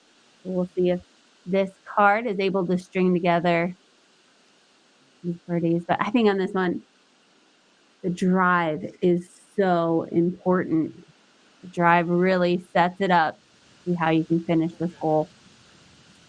Yeah, and over the years, I've seen different ways of attacking this. Wysocki would always go with a sidearm, and we're going to see Simon do a sidearm. I really liked the backhand. I just liked that if you blended it perfect down there, if you kind of beated it off that left side perfectly, right where Simon was right there, and he's just fading back into the middle of the fairway, a backhand disc, if you threw it perfectly, would start fading back the other direction, continuing to carry further and further and further down that fairway. I've gotten it down there to where I just had a jump putt at the basket. So I think the sidearm is certainly the safest, but also the backhand is a little bit more aggressive.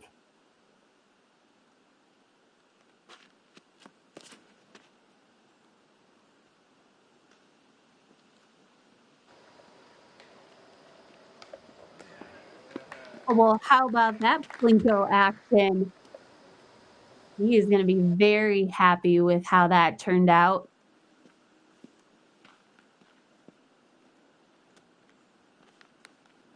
With an eye, with Dickerson's, it was a little bit too far to the right. McBeth needs to start on the left side of the fairway, which he's done perfectly now, and it's starting to bend. As long as it holds. We got hung up on those branches up above. He's going to be off in the middle in those trees. But definitely he'll have something to work with. Certainly started it off on the correct line, just not enough turn. He's gained a lot of distance.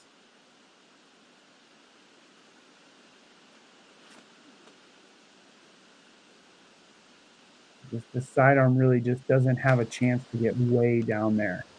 But the odds of it landing in the fairway are pretty solid, and there's a fairway hit for Nikko. Let's take a quick break, and we'll check in here in just 60 seconds. What do you think, flatness and stiffness on this? Somewhat flat, neutral stiffness. This is a good disc right here. Purple one. Got it. 2 more. Danny, this is a sick one.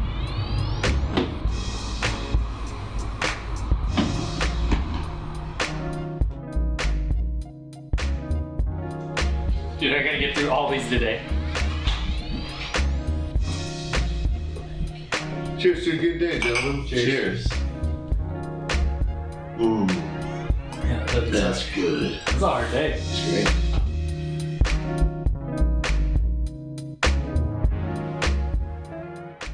When I need to check the wind, I just let out my hair. Disc golf is 90% mental. The other 10% also mental. If you want to make new friends on the course, pick up someone's disc in the fairway by accident. Stay getting birdies, my friends.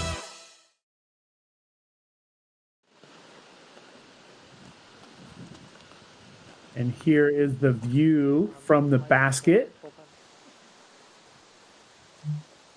And now the view from behind McBeth.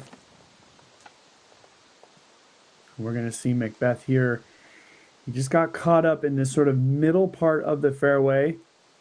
He's going to have to try to work a flippy sort of putter or mid-range. He's going to throw it with some hyzer, try to get to flatten up and then fly on down towards the basket. You can see the exact fairway that he's got to deal with here. There's that flip up, and that's that fade. And there's the basket right there. Are you kidding me? He hits the basket, nestles it right up against the pole. Well, it helped that you were coaching it the entire way. I couldn't have drawn it up better myself. Nice job there by Paul.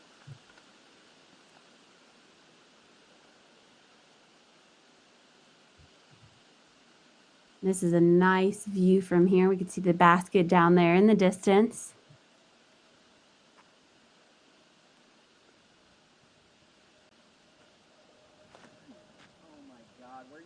A little bit too much turn. Sharp angle there. Not able to work itself back. He's going to have a big putt, but that was a missed opportunity for Nikko.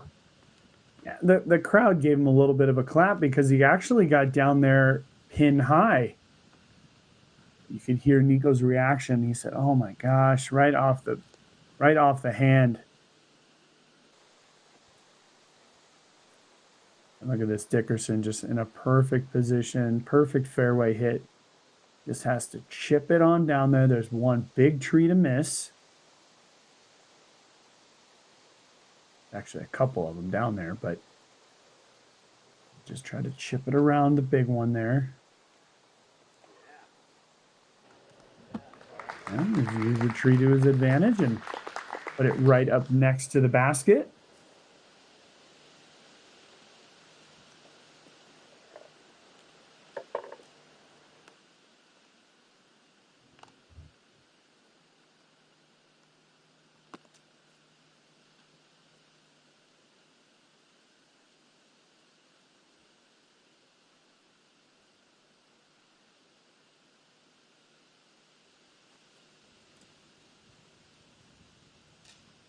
Simon's got a little fade on it.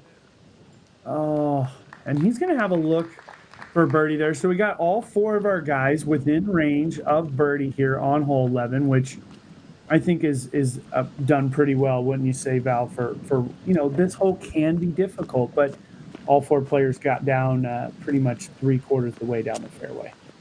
Yeah, and we're seeing just a range of scores on this hole. We're seeing a lot of pars, a good amount of birdies, but definitely a lot of bogeys on this hole too.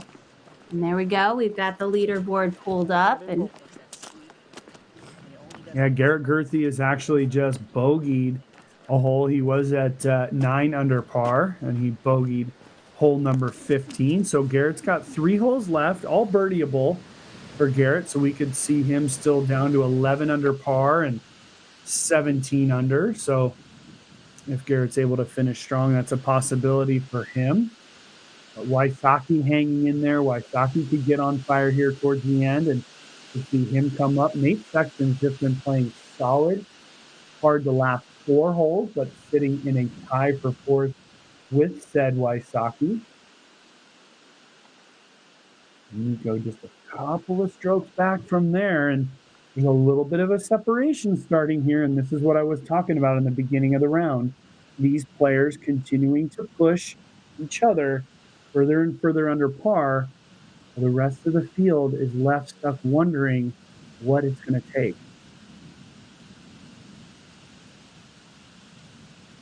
he's like really taking his time here, thinking about that win.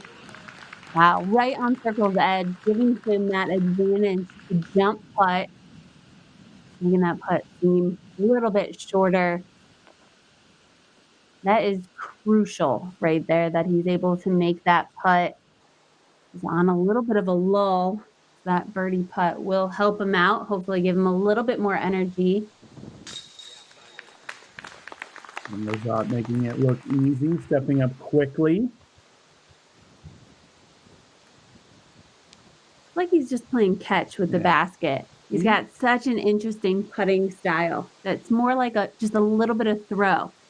A lot of the trick shot videos, he's doing that same throw, that same accurate spin putt.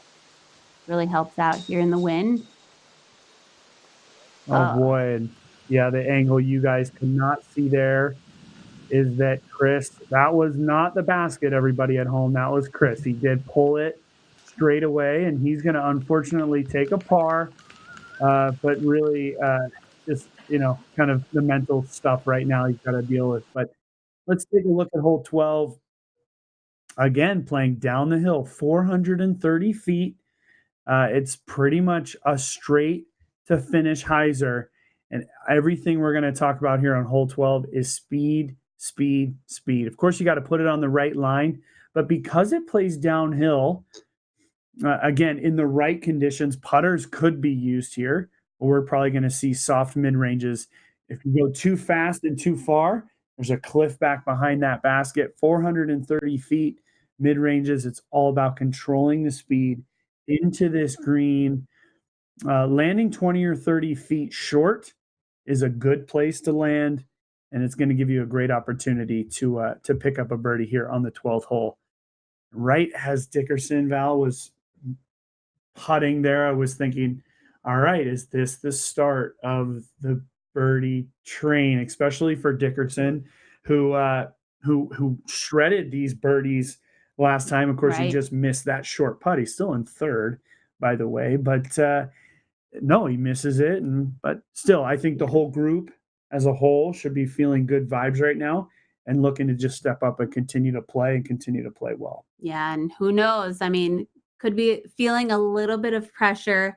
Now missing a short putt. Is he going to start thinking about those putts a little bit longer? Let's hope not. Let's hope that he continues on that consistent play. It's keeping him right up there in the mix. So he's doing really well. We see the hot scores of the day right now. James Conrad. And Andrew Marweed are in the clubhouse right now with 9 down. Yeah, and by the way, with Andrew, if you guys haven't seen it yet, go look at the PDGAs. By the way, big thanks to the PDGA for their support of the Disc Golf Pro Tour. Go check out their Instagram. It's probably on Facebook too. but Andrew actually marked his disc and made a putt in the first round with a cookie. Okay. He made a putt with a cookie, or he made the putt, picked his mini up, and ate it, which was a cookie. Okay. They did reiterate in the post that he was within the rules of the PDGA. And so sort of an interesting side note there. My first question, what kind of cookie? Looked like a sugar cookie. I don't know. Maybe we can get Madison to grab Andrew, although he's done now. So he's probably back at his cabin or somewhere relaxing. But yeah, that's kind of a funny thing. Guess it proves how clean these fairways actually are. You could eat off of them. And here we are back on hole 12 with Simon Lizotte. A little inside, you see his arms. He hit the high branches. He's going to kick into the stuff on the left. Going to be just a pitch out for him. Everything is speed. Speed, speed. That's all it's about on this one. It's an interesting stat to see right there. 65% for fairway hits for Paul McBeth. The players that are really shredding this course, they're upwards of 80% fairway hits. Here's another one, pulled a little bit off to the right, but clean so far. And wow, Paul makes it all the way down there, about 22 feet just beyond the basket. Yeah, and we just hear from, and we can see AJ Risley in the background there, but that was a buzz for McBeth, so that mid-range. I think this was an exodus for Nikko, and Nikko just pulling it to the right and not happy with it.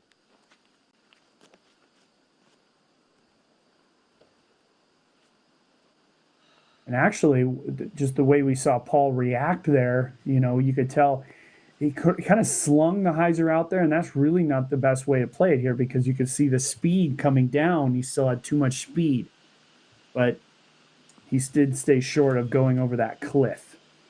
I like this inside line here. It's a little straighter. Oh, he hit the corner tree. The crowd was already clapping. We're going to take a break, everybody, and catch up here with just 60 seconds.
We are with Nikko Locastro throwing his upshot here on hole 12.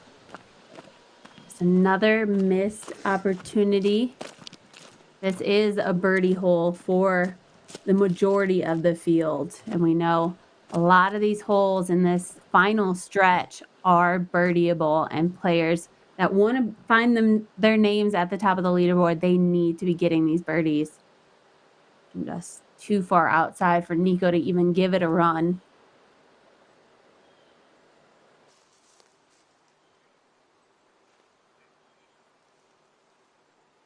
And this is far on the left side of the fairway, but you can see it's even with the basket.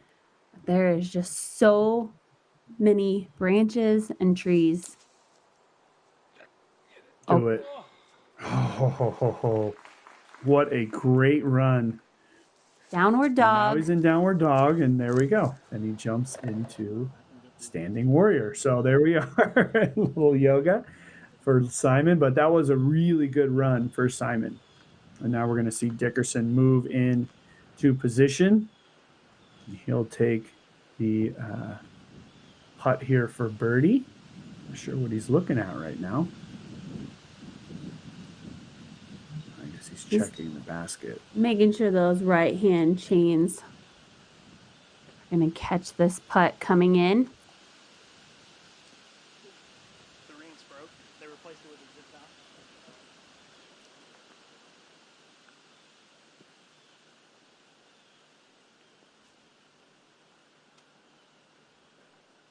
Just got an update from AJ. There's 7 cameras on this one group today.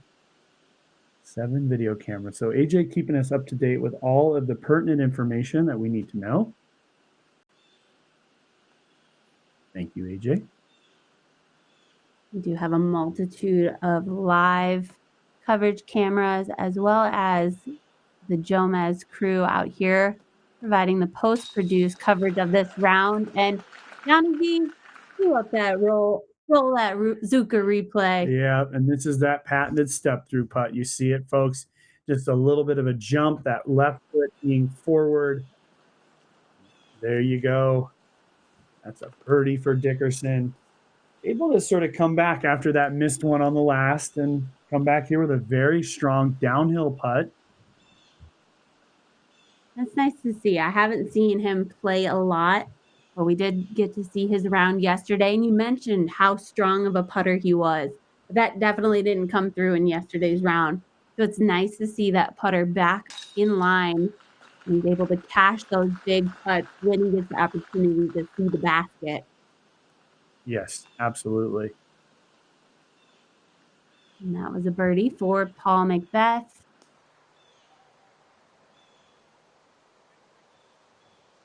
There's Nikko for par.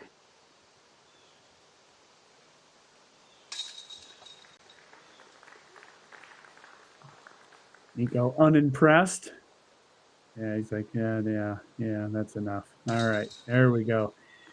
And Lizotte has tapped in as well. So that's hole number 12. Let's take a look at 13. One of the more fun tee shots, really. I like the tee shot here on 13. 555 feet. Yes, exactly, 555 feet. But really, the tee shot here, to me, is a sidearm, no matter if you're a backhand player or not, because you got to come around this corner, and then you got to go pretty far to the right, and you want to finish right. It's very difficult with a backhand to avoid going too far straight and going into the deep woods. Then you got this. You got this really tough through this gap, funneling down to the basket. It's a gettable hole. 13 is definitely birdieable, but it's all about the tee shot. It'll be interesting to see if we see our guys at all try the backhand. But if they're going to go for the backhand, you got to start on the extreme far left of the fairway early and turn it the entire way. Otherwise, you're just going to go straight into the woods ahead of you and miss the fairway completely. So I would not be surprised if we saw 4 sidearms from our players here on hole number 13.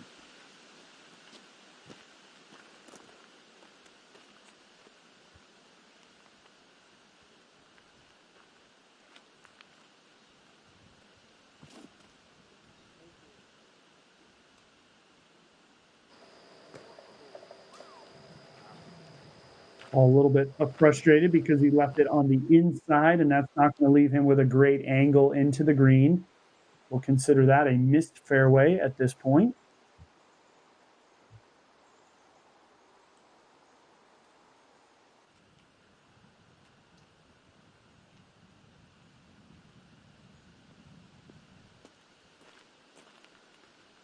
The only wild card, I think, for throwing a sidearm would be Chris. So we see him lining up that sidearm shot. It's just so difficult to get a backhand to make this actual turn. When Chris is just put that way too far to the left. That's the right idea. He just maybe with a little bit more height, it would have had more time to move to its right. If Lizotte can pound a big sidearm down there, I think he can. Get it on the right line. Just nicks that tree. For everybody at home, he wanted to go just to the left of that tree. Had he been able to go to the left of it, he would have had some really nice carry. a little bit too far to the right.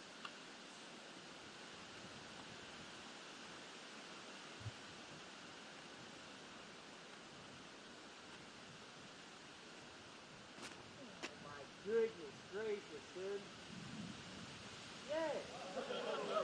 Wow, and working his way back to the fairway. We'll see where this group finishes up. But first, a word from our sponsors. The DGA Pipeline's the longest, straightest fairway driver you'll ever throw. I just need a good line about pipes and disc golf. Pipes. I got nothing.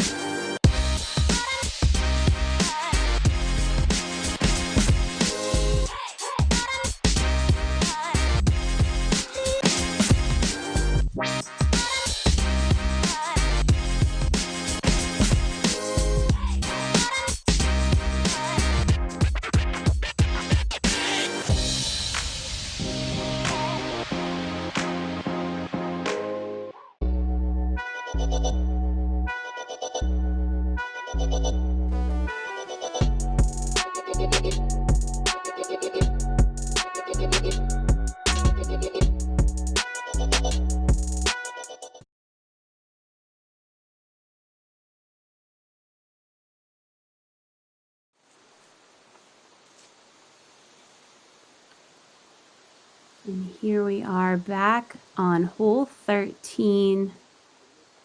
All four players have thrown their drives.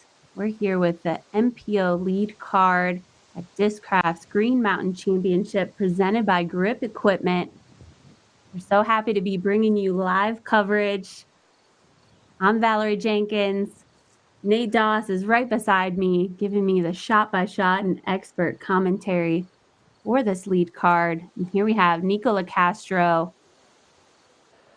Nikko's super happy to get through. And then, and gets through again and hits the basket. So from what looked like a bad tee shot, Nikko's going to take the birdie here on 13. Really fortunate for Nikko, and could be what he needs to get a little fire up under him a little bit. That was incredible. Yeah. The flight path that disc had to take and to be so accurate to hit the pin is pretty remarkable. Yeah. As frustrated as Nikko has been throughout this round, that should put a little positive skip into his step. And here we have Simon Lizotte far on the right-hand side. He's hit that grouping of trees that we saw off the tee pad. He looks to have a mid-range disc in his hand, so he's going aggressive on the second shot. I think he needs to be concerned about going on too far to that left. I was just about to say, as he was lining up, going left is the most dangerous part on this, and he's giving us the thumbs up. He's fine, but he's just going to take a little break. Happy, yeah. Laying in the woods. He needs to be worried about going onto that left side. Every stroke matters at this point. If you're watching on UDisc, there's a little bit of a gap that's been created between the top four and the rest of the field. It's a 2-stroke gap. Nate Sexton is the only one that's been able to bridge that gap, and he's now moved into a tie for third with this man right here, Chris Dickerson, at 18 under. Of course, they're all trailing Lizotte by 4 and 5 strokes. Look at this. Oh, man. And then takes a huge skip behind the basket. What an amazing view there. He landed in a perfect spot to get a good eye on the basket. Wow. I thought we were going to look at another basket run, but big skip past the basket. He's going to have a huge comeback putt. Now we're trying to get an eye on Paul McBeth there in the woods. Got Jeff Corns on the bag.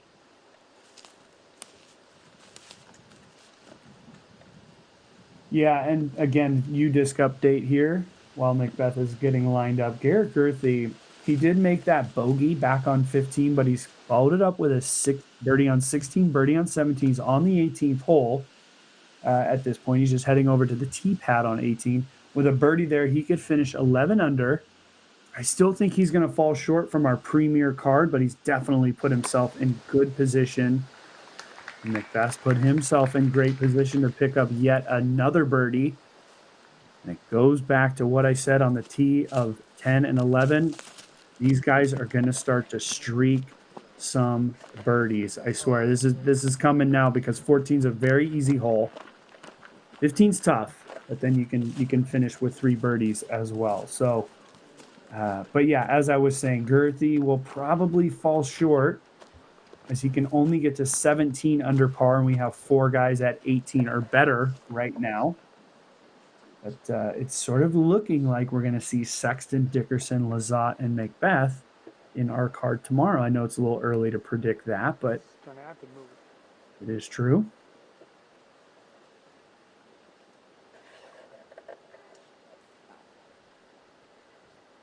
Now, Lizotte might have gotten fortunate here, and he did, as he's able to chip out and get up by the basket, but he definitely put himself at risk there, but he's going to be able to make the save. And it's got to be said, I mean, looking at the scorecards from these guys in the top 4 right now, just very clean. The only player to card a bogey right now is Chris Dickerson, which happened back on hole 5. But other than that, everything else is birdies and pars. Yeah, it's true. Yeah, you look at that top 4, and then you look at the guy in 5th, and he's got a ton of birdies as he's got the hot score and with still just 1 hole to play, so he could get it even hotter. We got Alex Russell in that 6th place position. He's got 3 bogeys on his scorecard, so that's the most bogeys in that top 10 that we see. Minimizing those errors, and that's going to get you to the top of that leaderboard. Yeah, and it looks as if Wysocki's not going to make it either, because I really feel as if he needed to make that card, that lead card, but he'll fall short. This is a birdie putt here for Chris. And there we go. The patented putt of Chris Dickerson. He's feeling it now. He's now made 2 putts in a row after a very short, just 12-foot miss putt back on 11, but Chris is feeling it.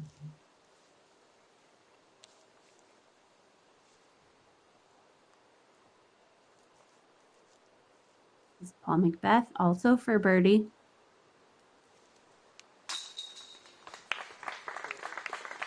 Paul able to tap that one in, and you can see Paul's card. The guy has not carded back-to-back pars at this point. And there's a reason why he's got that big lead. There's no doubt about it. Nikko, who hit the basket from the furthest one back. So nice job there by Nikko. Let's take a look at hole number 14. The second easiest hole in the course, in my opinion, from hole 3. Up the hill, 260 feet. You really just got to miss that tree right there. The discs aren't flying the way our drone is. They're going to go out and around those 2 trees and come in here. Just 260 feet. I would say if you par this hole, you're definitely losing strokes to the top end of the field. Looking at the stats, Val, just now, it is the second easiest, playing 0.37 under par. And we see that there. And this is the shortest hole on the course.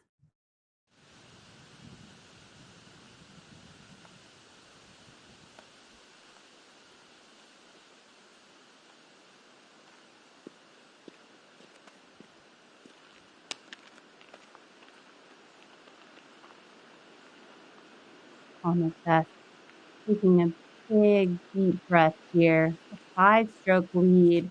But still needs to put his foot on the pedal and hangs it out a little too wide. That's a shank. That is a shank for a guy like Paul McBeth. You drive a Mack truck through this fairway. It is uphill. I'm not going to say that it's easy, like you just close your eyes and throw it, but for a guy of this caliber, you have to hit this fairway and you've got to get it up there by the basket. The door is wide open for this card to gain a stroke on Paul McBeth.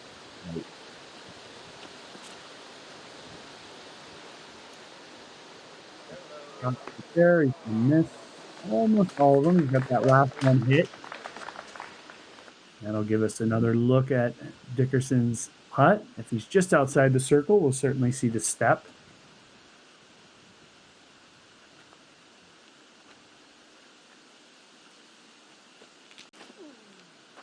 %47% of the field hitting circle one off of the tee.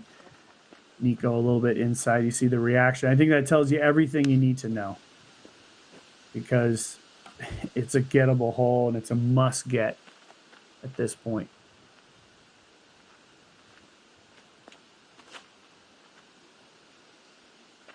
Oh, and is that going to be stable enough? Simon's going to be outside circle 2. Another disappointing shot, but we will check back with their lies in just a minute.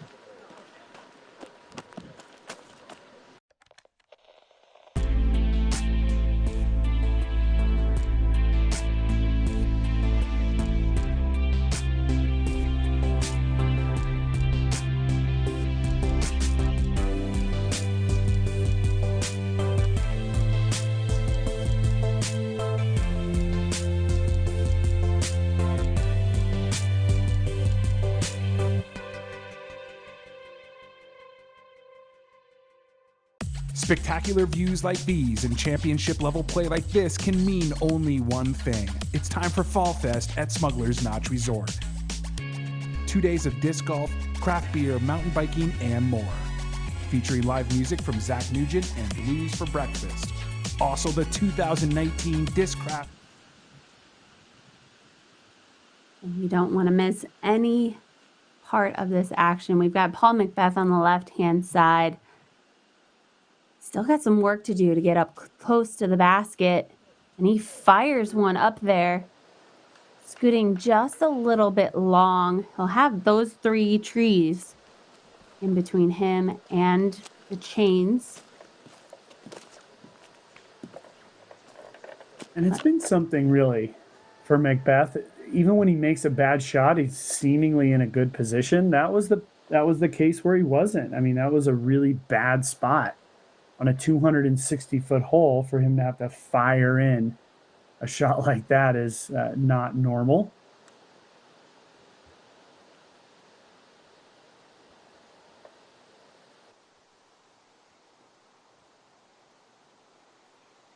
Wow, and this just shows how big of a putt this is for Nikko.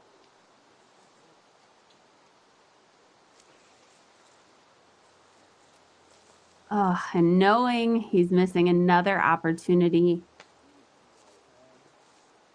it's pretty shocking, I must say, to only see one player park this hole. Yeah, everyone, and even Dickerson didn't park it, but I mean, he's in close. He's in close. And we see Simon about 40 feet away. You can see the orange painted circle just in front of him.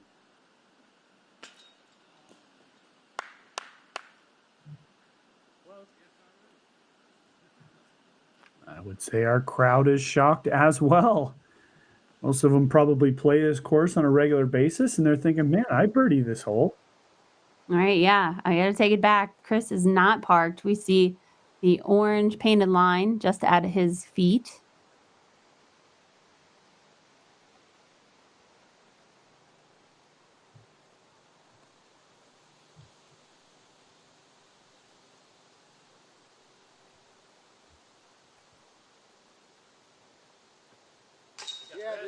And there we go. I was about to turn the live feed off if Chris didn't make that, but we've got one birdie on the card. And a guy with many talents.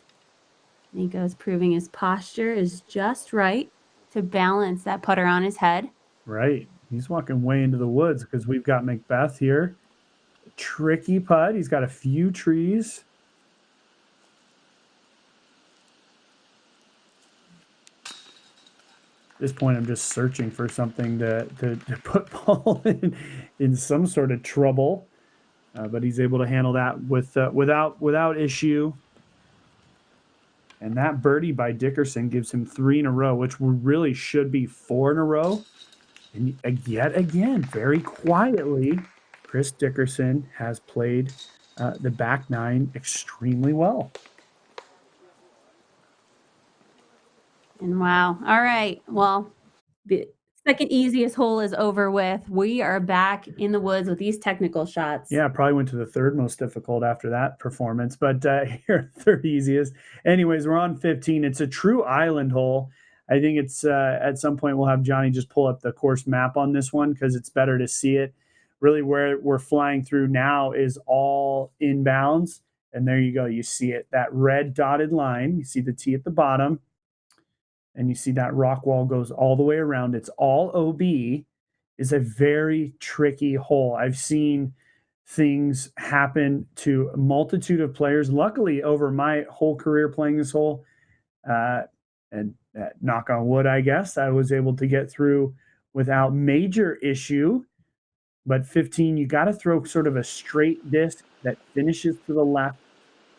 It is a birdieable hole, but also a little bit of possibility for bogey, as it is an island and you have about 80 feet to cover before you get inbounds.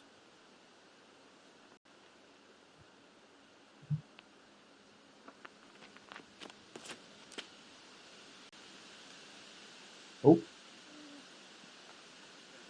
And that's a good kick. It is safe on that side. Did clear that rock wall.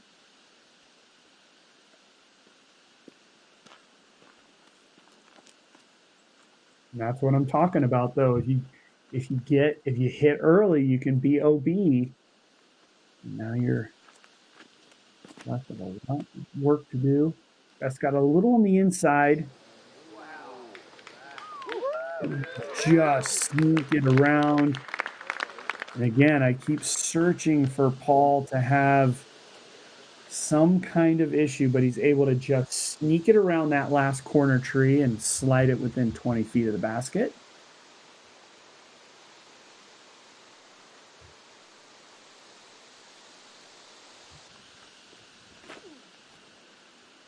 Nikko going overstable, throwing it with a little bit of a turn, flexing back at the end. That should be really nice. Boy, just didn't have the speed on it. Surprisingly, must have been a much slower disc than we could tell here in the studio.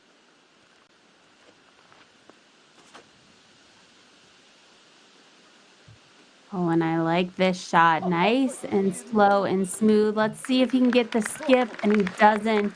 We're going to take a quick break, as you know. We'll catch up with these putts in just a minute.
Taking a look here at the hot scores of the day. There's Double G in the clubhouse at a 10 down.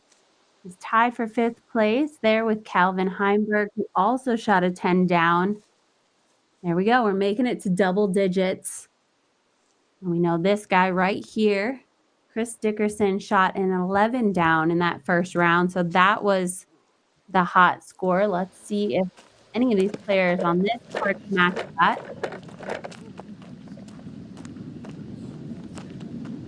And Chris able to hit the back rock wall. He actually could have gone out of bounds there.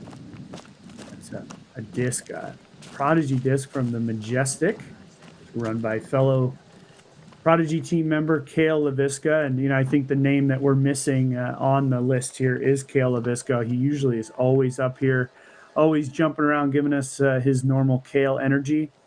Just got to send our love to Cale up in Minnesota. Hopefully you're doing well, buddy.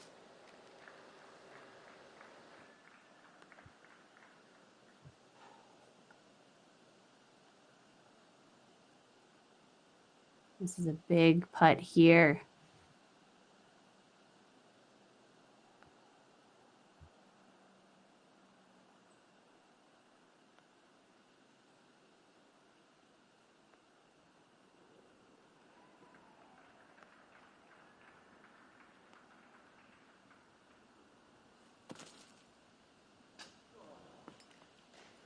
Oh, I'm getting the metal there, but not able to find chains.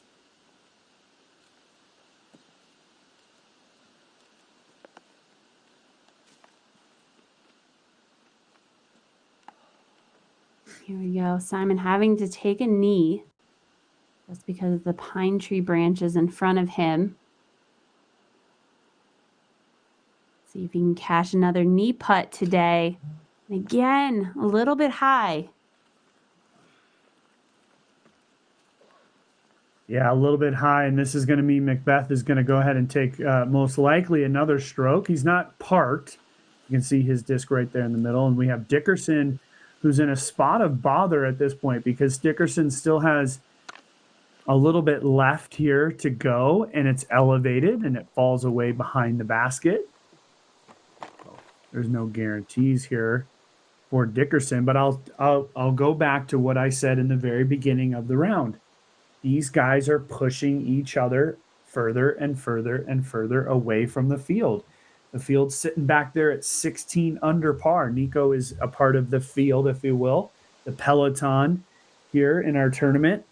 And there's 4 guys that have separated themselves by 3 now to the closest person. So, and McBeth is way even further. And that's what this tournament does. We've seen big wins, big scoring separation. And there's that missed putt. That's the putt that we were just talking about. Spot of bother. McBeth really has a chance here to just set the pedal down and push even further away from these guys.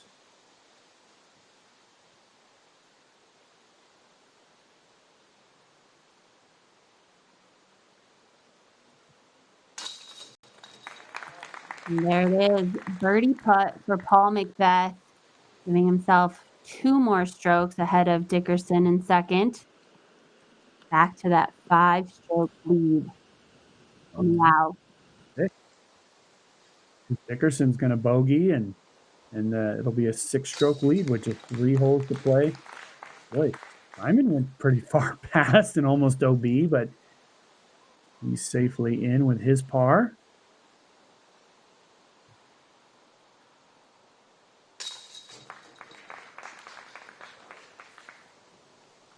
I'll be the first to admit that I can't count or I'm not great with scoring. So I apologize. I'm glad to have Nate alongside me, correcting me on those situations. But there we go. Chris Dickerson taps in for his bogey there. I got to give a shout out. We've got PDGA right there sponsoring the Pyramid, and also Kids Disc Golf up here in the New England area, supporting the youth playing disc golf. But here we are, hole 16. Yeah, hole 16, big downhill hole, 400 feet. Ultimately, I think sidearm, I have not yet to figure this hole out. I even won this tournament before, and I still haven't figured this one out.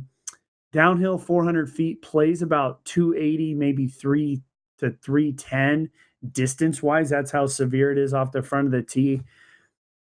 It's really tough to have a nice controlled speed into this green. So I think you just use high-speed sidearm play, use a lot of those trees to kind of bang around and take advantage of a pretty thick forest down there. So, yeah, tough birdie. And just seeing the breakdown of the whole stats right there. I mean, it's just middle of the road for the entire field. 50% of the field's hitting the fairway. 50% are hitting circle 2 putts. You know, it's just kind of middle of the road. It's a weird hole. It's very difficult to park it. Yep. You see Paul McBeth there, just outside circle 2. Yeah, and you know, McBeth, the disc was still in the air. McBeth turned around. He's frustrated. Then the crowd's clapping just, 5 seconds later. So you cannot see any of the hole once it goes right there. It's totally gone to our players, and Locastro executing a pretty nice shot. It's really tough to get it all the way down there. As I said, I've just yet to ever figure number 16 out.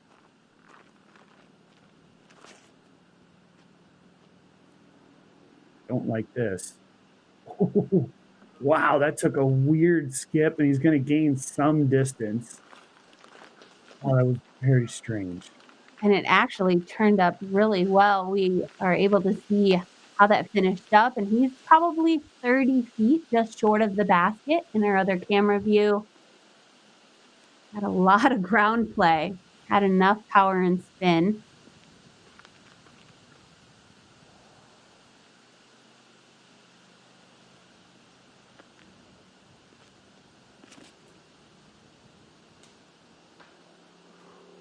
When I think Dickerson took the wrong sort of approach there, putting way too much hyzer on it, not enough downward force and speed. Let's take a break. We'll be right back.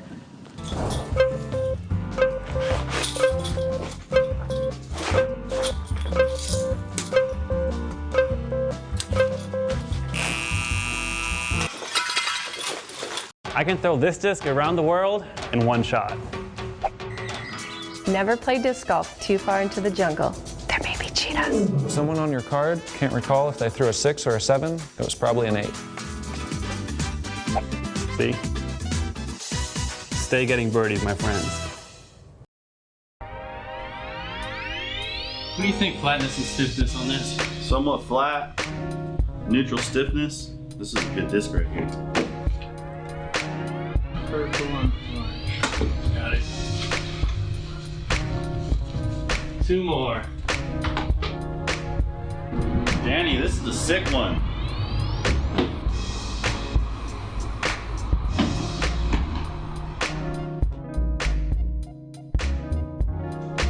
Dude, I gotta get through all these today.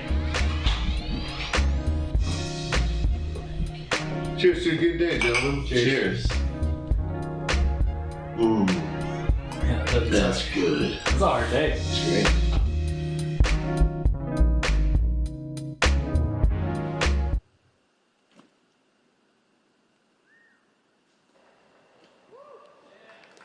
And a very nice upshot there from Chris Dickerson, who ended up short and on the right-hand side of the fairway, but able to make himself all the way through down to just a drop in there for his 3.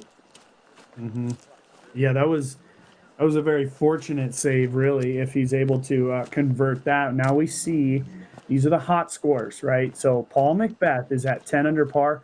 Course record on this layout. I just got a text message from the Jeff Spring, our tournament director. 13 under par by Paul Ulibarri last year. So if Paul were to birdie out, which he's got a long look at birdie here on the 16th, he would tie said course record.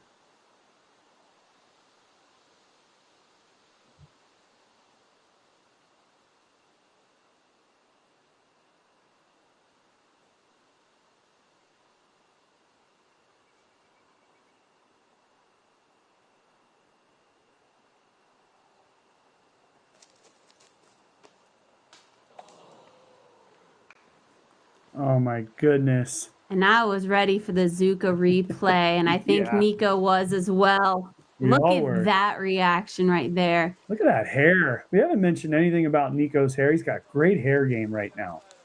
Should let it be out. I like it. I think you can grow yours out that long.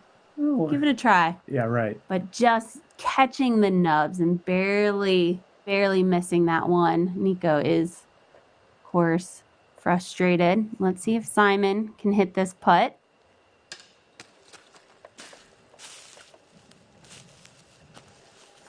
Boy, and Simon has just gone completely cold. Can you imagine parring the last 5 holes and he's still in second place? You know, I mean, it's kind of crazy.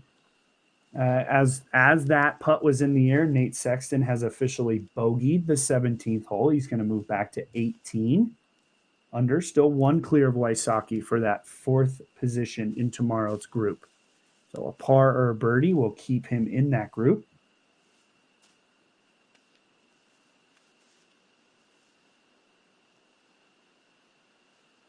We have Paul lining up his birdie putt here, hitting this putt, put him at the hot score of the day. Boom, there you go. And roll that Zuka replay. Let's see it. Come on, give it to us. Yes. In the air, little sling right in the heart. He is so good at those putts, especially when he's got to work that hyzer angle. That's just how naturally his putt is coming out. He's got that angle as he's releasing. And so right in the heart of the chains, I mean, we weren't even that excited. That was just an expected putt, as we've seen Paul McBeth hit putt after putt like that all weekend long. He's really just on pace and so strong with that putt right now. But there we go. 11 down right now for Paul McBeth. 2 holes to go. He could tie up that course record, but he continues to extend that lead. Yeah, more importantly, extends the lead, right? Out to 7 strokes. Oh my goodness. Incredible stuff. Man, this guy just never quits. All right, hole number 17. Let's take a look at it. It's a long 530-foot par 4. Really not long as far as par 4s are concerned, but the tee shot goes straight away. You want to kind of fly it straight, and right before that clump of trees right there, you want to finish to the left.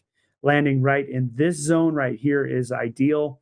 From here, it's just strong putter or very soft mid-range in a flex back into this little pocket green that's just cut out of the woods here with the Discraft wall just behind. A very, very gettable hole number 17. 75% of the field is in circle 2 in regulation, 53%. So half the field is in circle 1 in regulation. The reason for that is that number 530, right? You throw a 400-foot drive, you only got 130 feet in. So if you hit the fairway, which 66% of our field has done, you're going to have a pretty good opportunity to make a birdie. So anyways, we've got the 3rd easiest hole here on 17. And hole 18 is I believe the 4th easiest. So either way, we've got some good birdie opportunities for our players. And the one thing that we haven't seen at all on a course like this, and what kind of makes this layout so challenging, we're not seeing any of these players going for, you don't even have a chance at an eagle on any one of these par 4s. No. So many of these par 4s are just lined up for that placement shot. You have to get to the landing zone, and you really can't push it much farther. We've got Paul McBeth just working his way through that tree clump. I mean, it was early out of his hand. There's no doubt about that. Then he gets the kick out into the middle of the fairway. Nico's pissed because he's just like, come on, dude. I mean, I'm laughing. It's laughable at this point. Guy's got a 7-stroke lead and getting the fortuitous kicks. But you know what? Fortune is just a part of being there to accept it. Nico's hoping for a little tree love here too. And that's that landing zone you were talking about in the flyby. He's in prime position. He's going to be looking straight at the basket from there.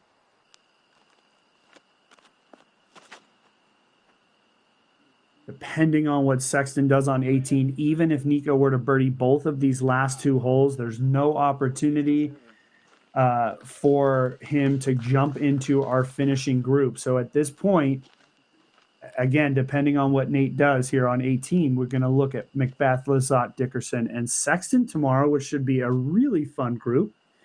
And it'll be great to have Nate Sexton playing in our last regular season event here in the Disc Golf Pro Tour. We haven't seen his name in any of the Pro Tours except the Portland Open. That's a fortunate kick for Dickerson. And we're going to throw it to commercial, and we'll check in with you in 60 seconds.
I'm back here with Chris Dickerson and just playing the road from here.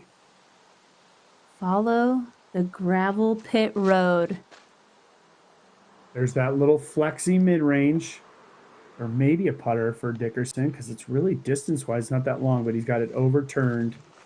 That's a tricky putt back there. It's makeable, very makeable, but it's tricky. All depends on the lie.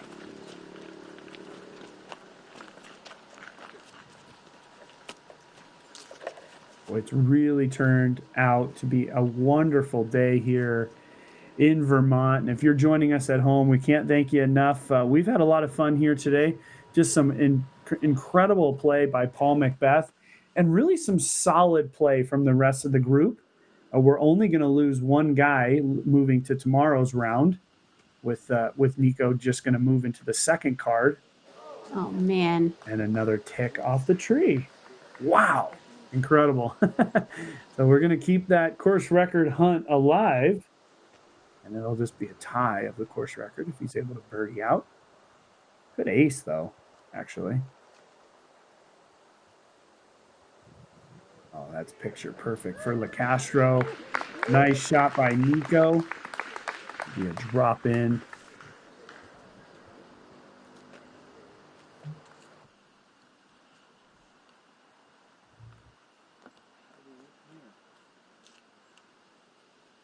It's going to be fun to see how tricky Simon gets here. We saw earlier this morning Kristen Tatar from the same position. Yeah, she threw a sidearm, I believe. She threw a beautiful sidearm and ended up about 5 feet to the right of the basket. So there we go. Simon's hearing us. Let's see if this can work out. We've got to get lucky. We've definitely gotten lucky. All right, Simon. There you go. Get you a birdie. So we'll see. We'll see what Dickerson's got for us if he's able to make the putt. Lizotte's going to make his putt, so that's going to put those guys at 20. McBeth's going to move to 27, so 7-stroke lead. We're going to start to already look towards tomorrow. We're going to have Nate Sexton in the group tomorrow as well, as he's parred 18.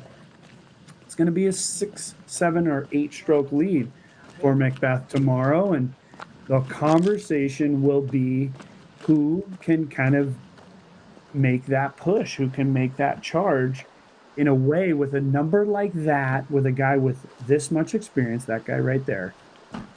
How can these guys make a run? Paul's going to have to help them just a little bit.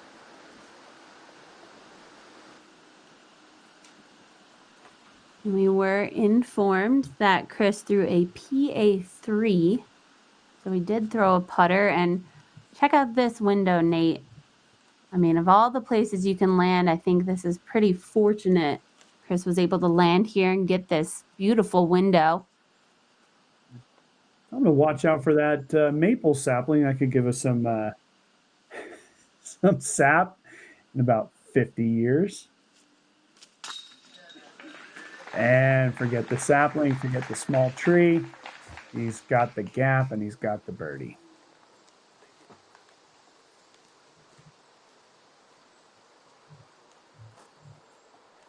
Should at this point pretty much just be tap-ins for the rest of our group, proving why it is the third easiest hole on the course. Now, of course, we played the second easiest and got just one birdie out of it back on 14.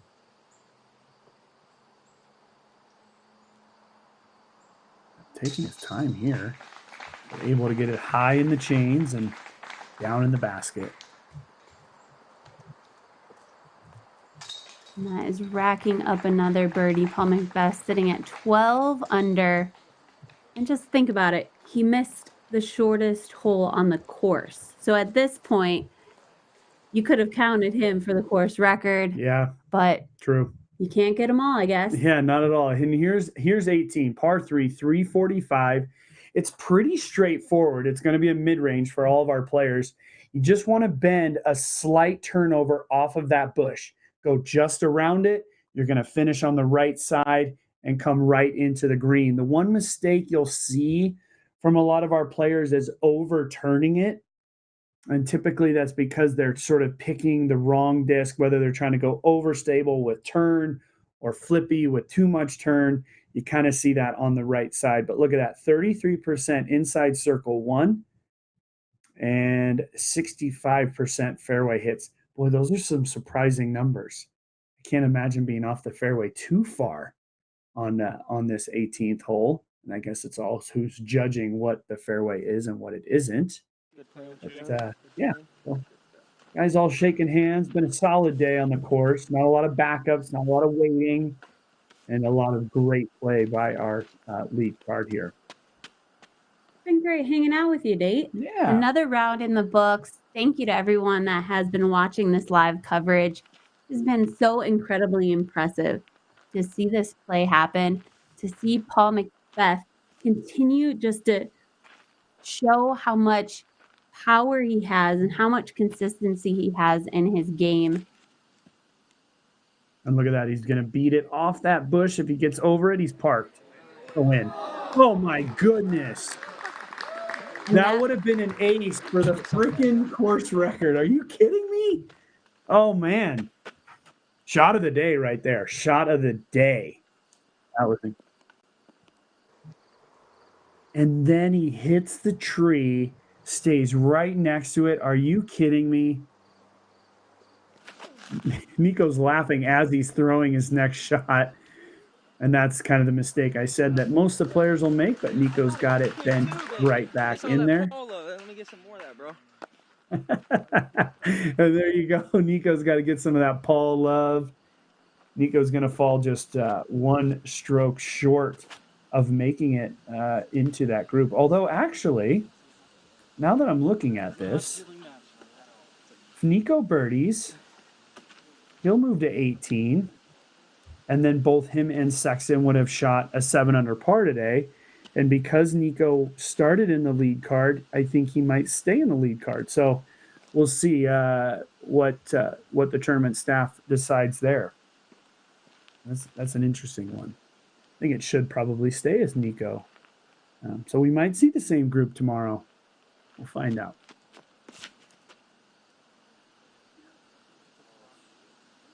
A little bit early. He's going to fight through. And hitting just short, hitting the apple tree. It's going to have about a 30-footer. We'll see where that ended up after this last commercial break. You know, the Mach 7's a really great disc golf basket, but you know, it also makes a really good step stool. You know, say you got something up high, you need to reach. Oh, gosh.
During that commercial break, we did miss Simon's upshot.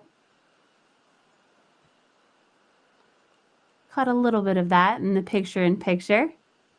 But here we have Chris Dickerson, again, lining up another one of those famous step-through putts. Yeah, he's hit about 4 of them already today.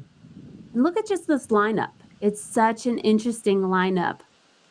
Oh, look at that. He does the back step. All right. That was interesting. Now, I've heard of this, and I've never seen Chris do it. He actually had his foot forward, then picked it up to release. It's a very interesting, man.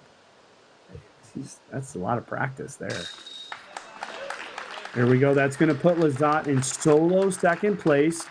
That will be 7 strokes back of McBeth, who again is parked. And this short putt for Locastro is going to be, in my mind, to keep him in this lead card. And that should keep Locastro in the lead card there.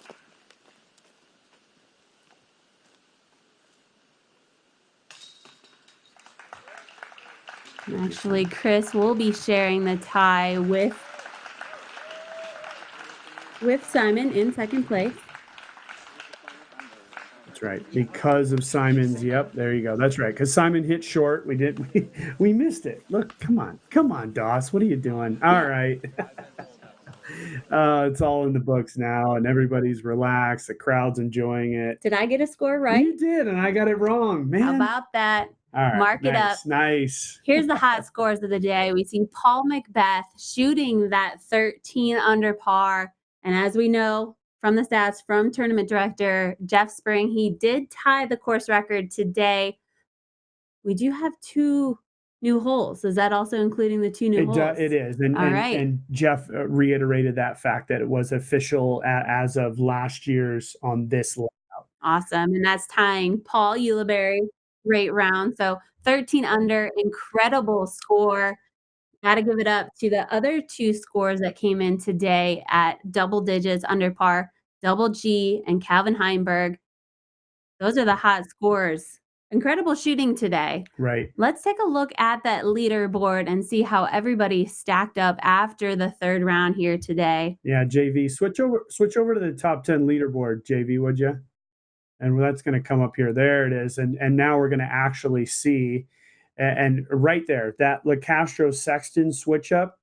Again, that's a huge thing for Nikko, because now he's going to stay in that group. That gives him some good vibes, some good feeling for his sort of up and down. How many opportunities Nikko had? He still shot a 7 down, made no real big putts. I think he made one good size putt. Other than that, he was pretty good tee to green. Right. He was always just a little bit outside. Right. He just wasn't getting, another 10 feet, another 5 feet here or there could have made all the difference in his round. Certainly. Yeah. I mean, and he'll be, he's coming off some good vibes from yesterday. So Locastro could be a factor. I mean, let's face it. I mean, at this point, are we battling for second place? I mean, that was the conversation we were having this morning with Sarah Holcomb and the rest of the women's field. And now we're having that here with the mixed field as well. So, it's one of those things, who's going to step out and get up there? But how can you steal a stroke away from this guy? He didn't have back-to-back pars. Right. For the entire day. Pretty incredible. That's amazing. Yeah.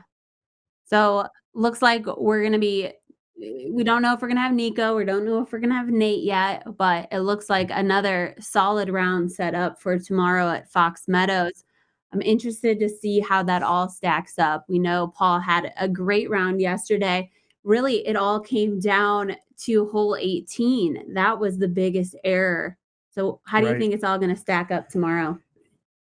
Yeah, I mean, we could talk about this over and over and over again, and we're just getting everybody lined up. They got a long walk up to the interview area. So, I think for tomorrow, really the big thing is, again, what are the weather conditions? What is Paul McBeth's mindset playing tomorrow? He mentioned the fact that when he tried to play safe, he actually played worse, and so that's kind of something that we don't know quite yet how he'll go out, and so his mindset's huge.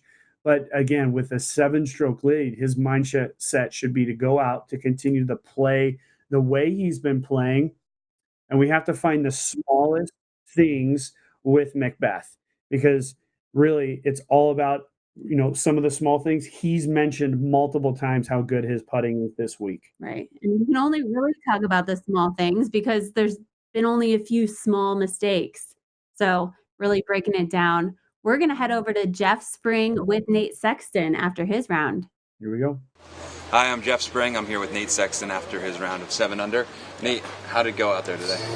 Pretty solid. I had a kind of a slow finish, and I don't know that I made the lead card. I had a feeling when I bogeyed 17 it might cost me, and it may have. But overall, I was playing pretty clean, just the one bogey and quite a few birdies. Yeah, you're tied for 4th now going into tomorrow. Mm-hmm. What's your strategy going to be going on Fox Run? Well, we'll see how windy it is, but as always, keep it in bounds, make a couple putts. There's nothing sneaky about it. You just got to really execute those shots, commit to the line you're looking for, and hopefully stay in bounds. Any different strategy with Paul out to a big lead going into a round like this? No, I'm sure he'll come back to me.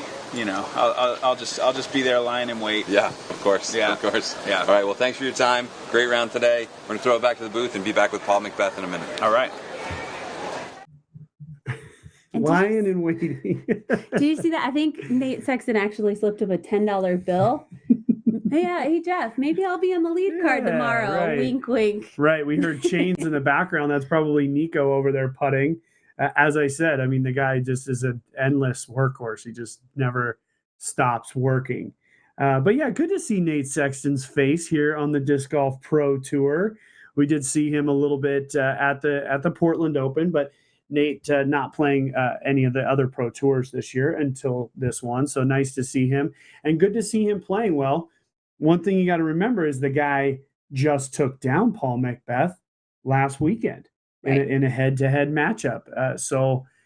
But there's different stakes. Let's not kid ourselves. There's different stakes on different tournaments. This event, you got to remember, is one that Paul has not won. So he's been here a few times. He didn't win the World Tier last year. So there's a little bit of extra hunger for a guy that when he's hungry, he eats. Guy's hungry, got to feed him. But we know we have Paul McBeth just waiting on the sidelines now. We're going to throw it out to AJ and hear what Paul has to say after that great round. All right, everybody, I'm here with Paul McBeth, current leader at the Green Mountain Championships. Paul, you just tied the course record. How you feeling? Pretty good. I was able to get out to an early start. I was a little slow before, so I finally got the birdies early, and I think it helped out a lot. Yeah. So you tied the course record with Paul Ulibarri. Sounded like on the tee of 18 you wanted to beat his course record. Tell us a little bit about that. Yeah, I was stepping up, and Jeff found out that it was a 13, and I said, maybe I just have to throw this one in. And he said, I'll give you lunch if you do. So I gave it a run.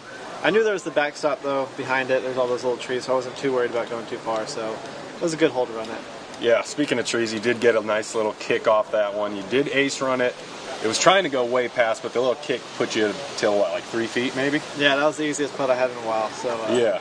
It was good to have a little tap in on 18.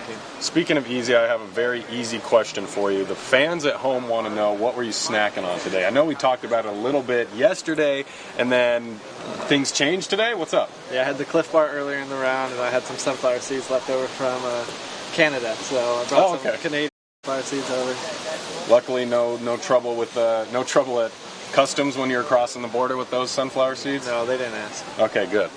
Good. We want you out here for the final round at the Green Mountain Championships right behind us on Fox Run. Paul, good luck tomorrow. Thank you.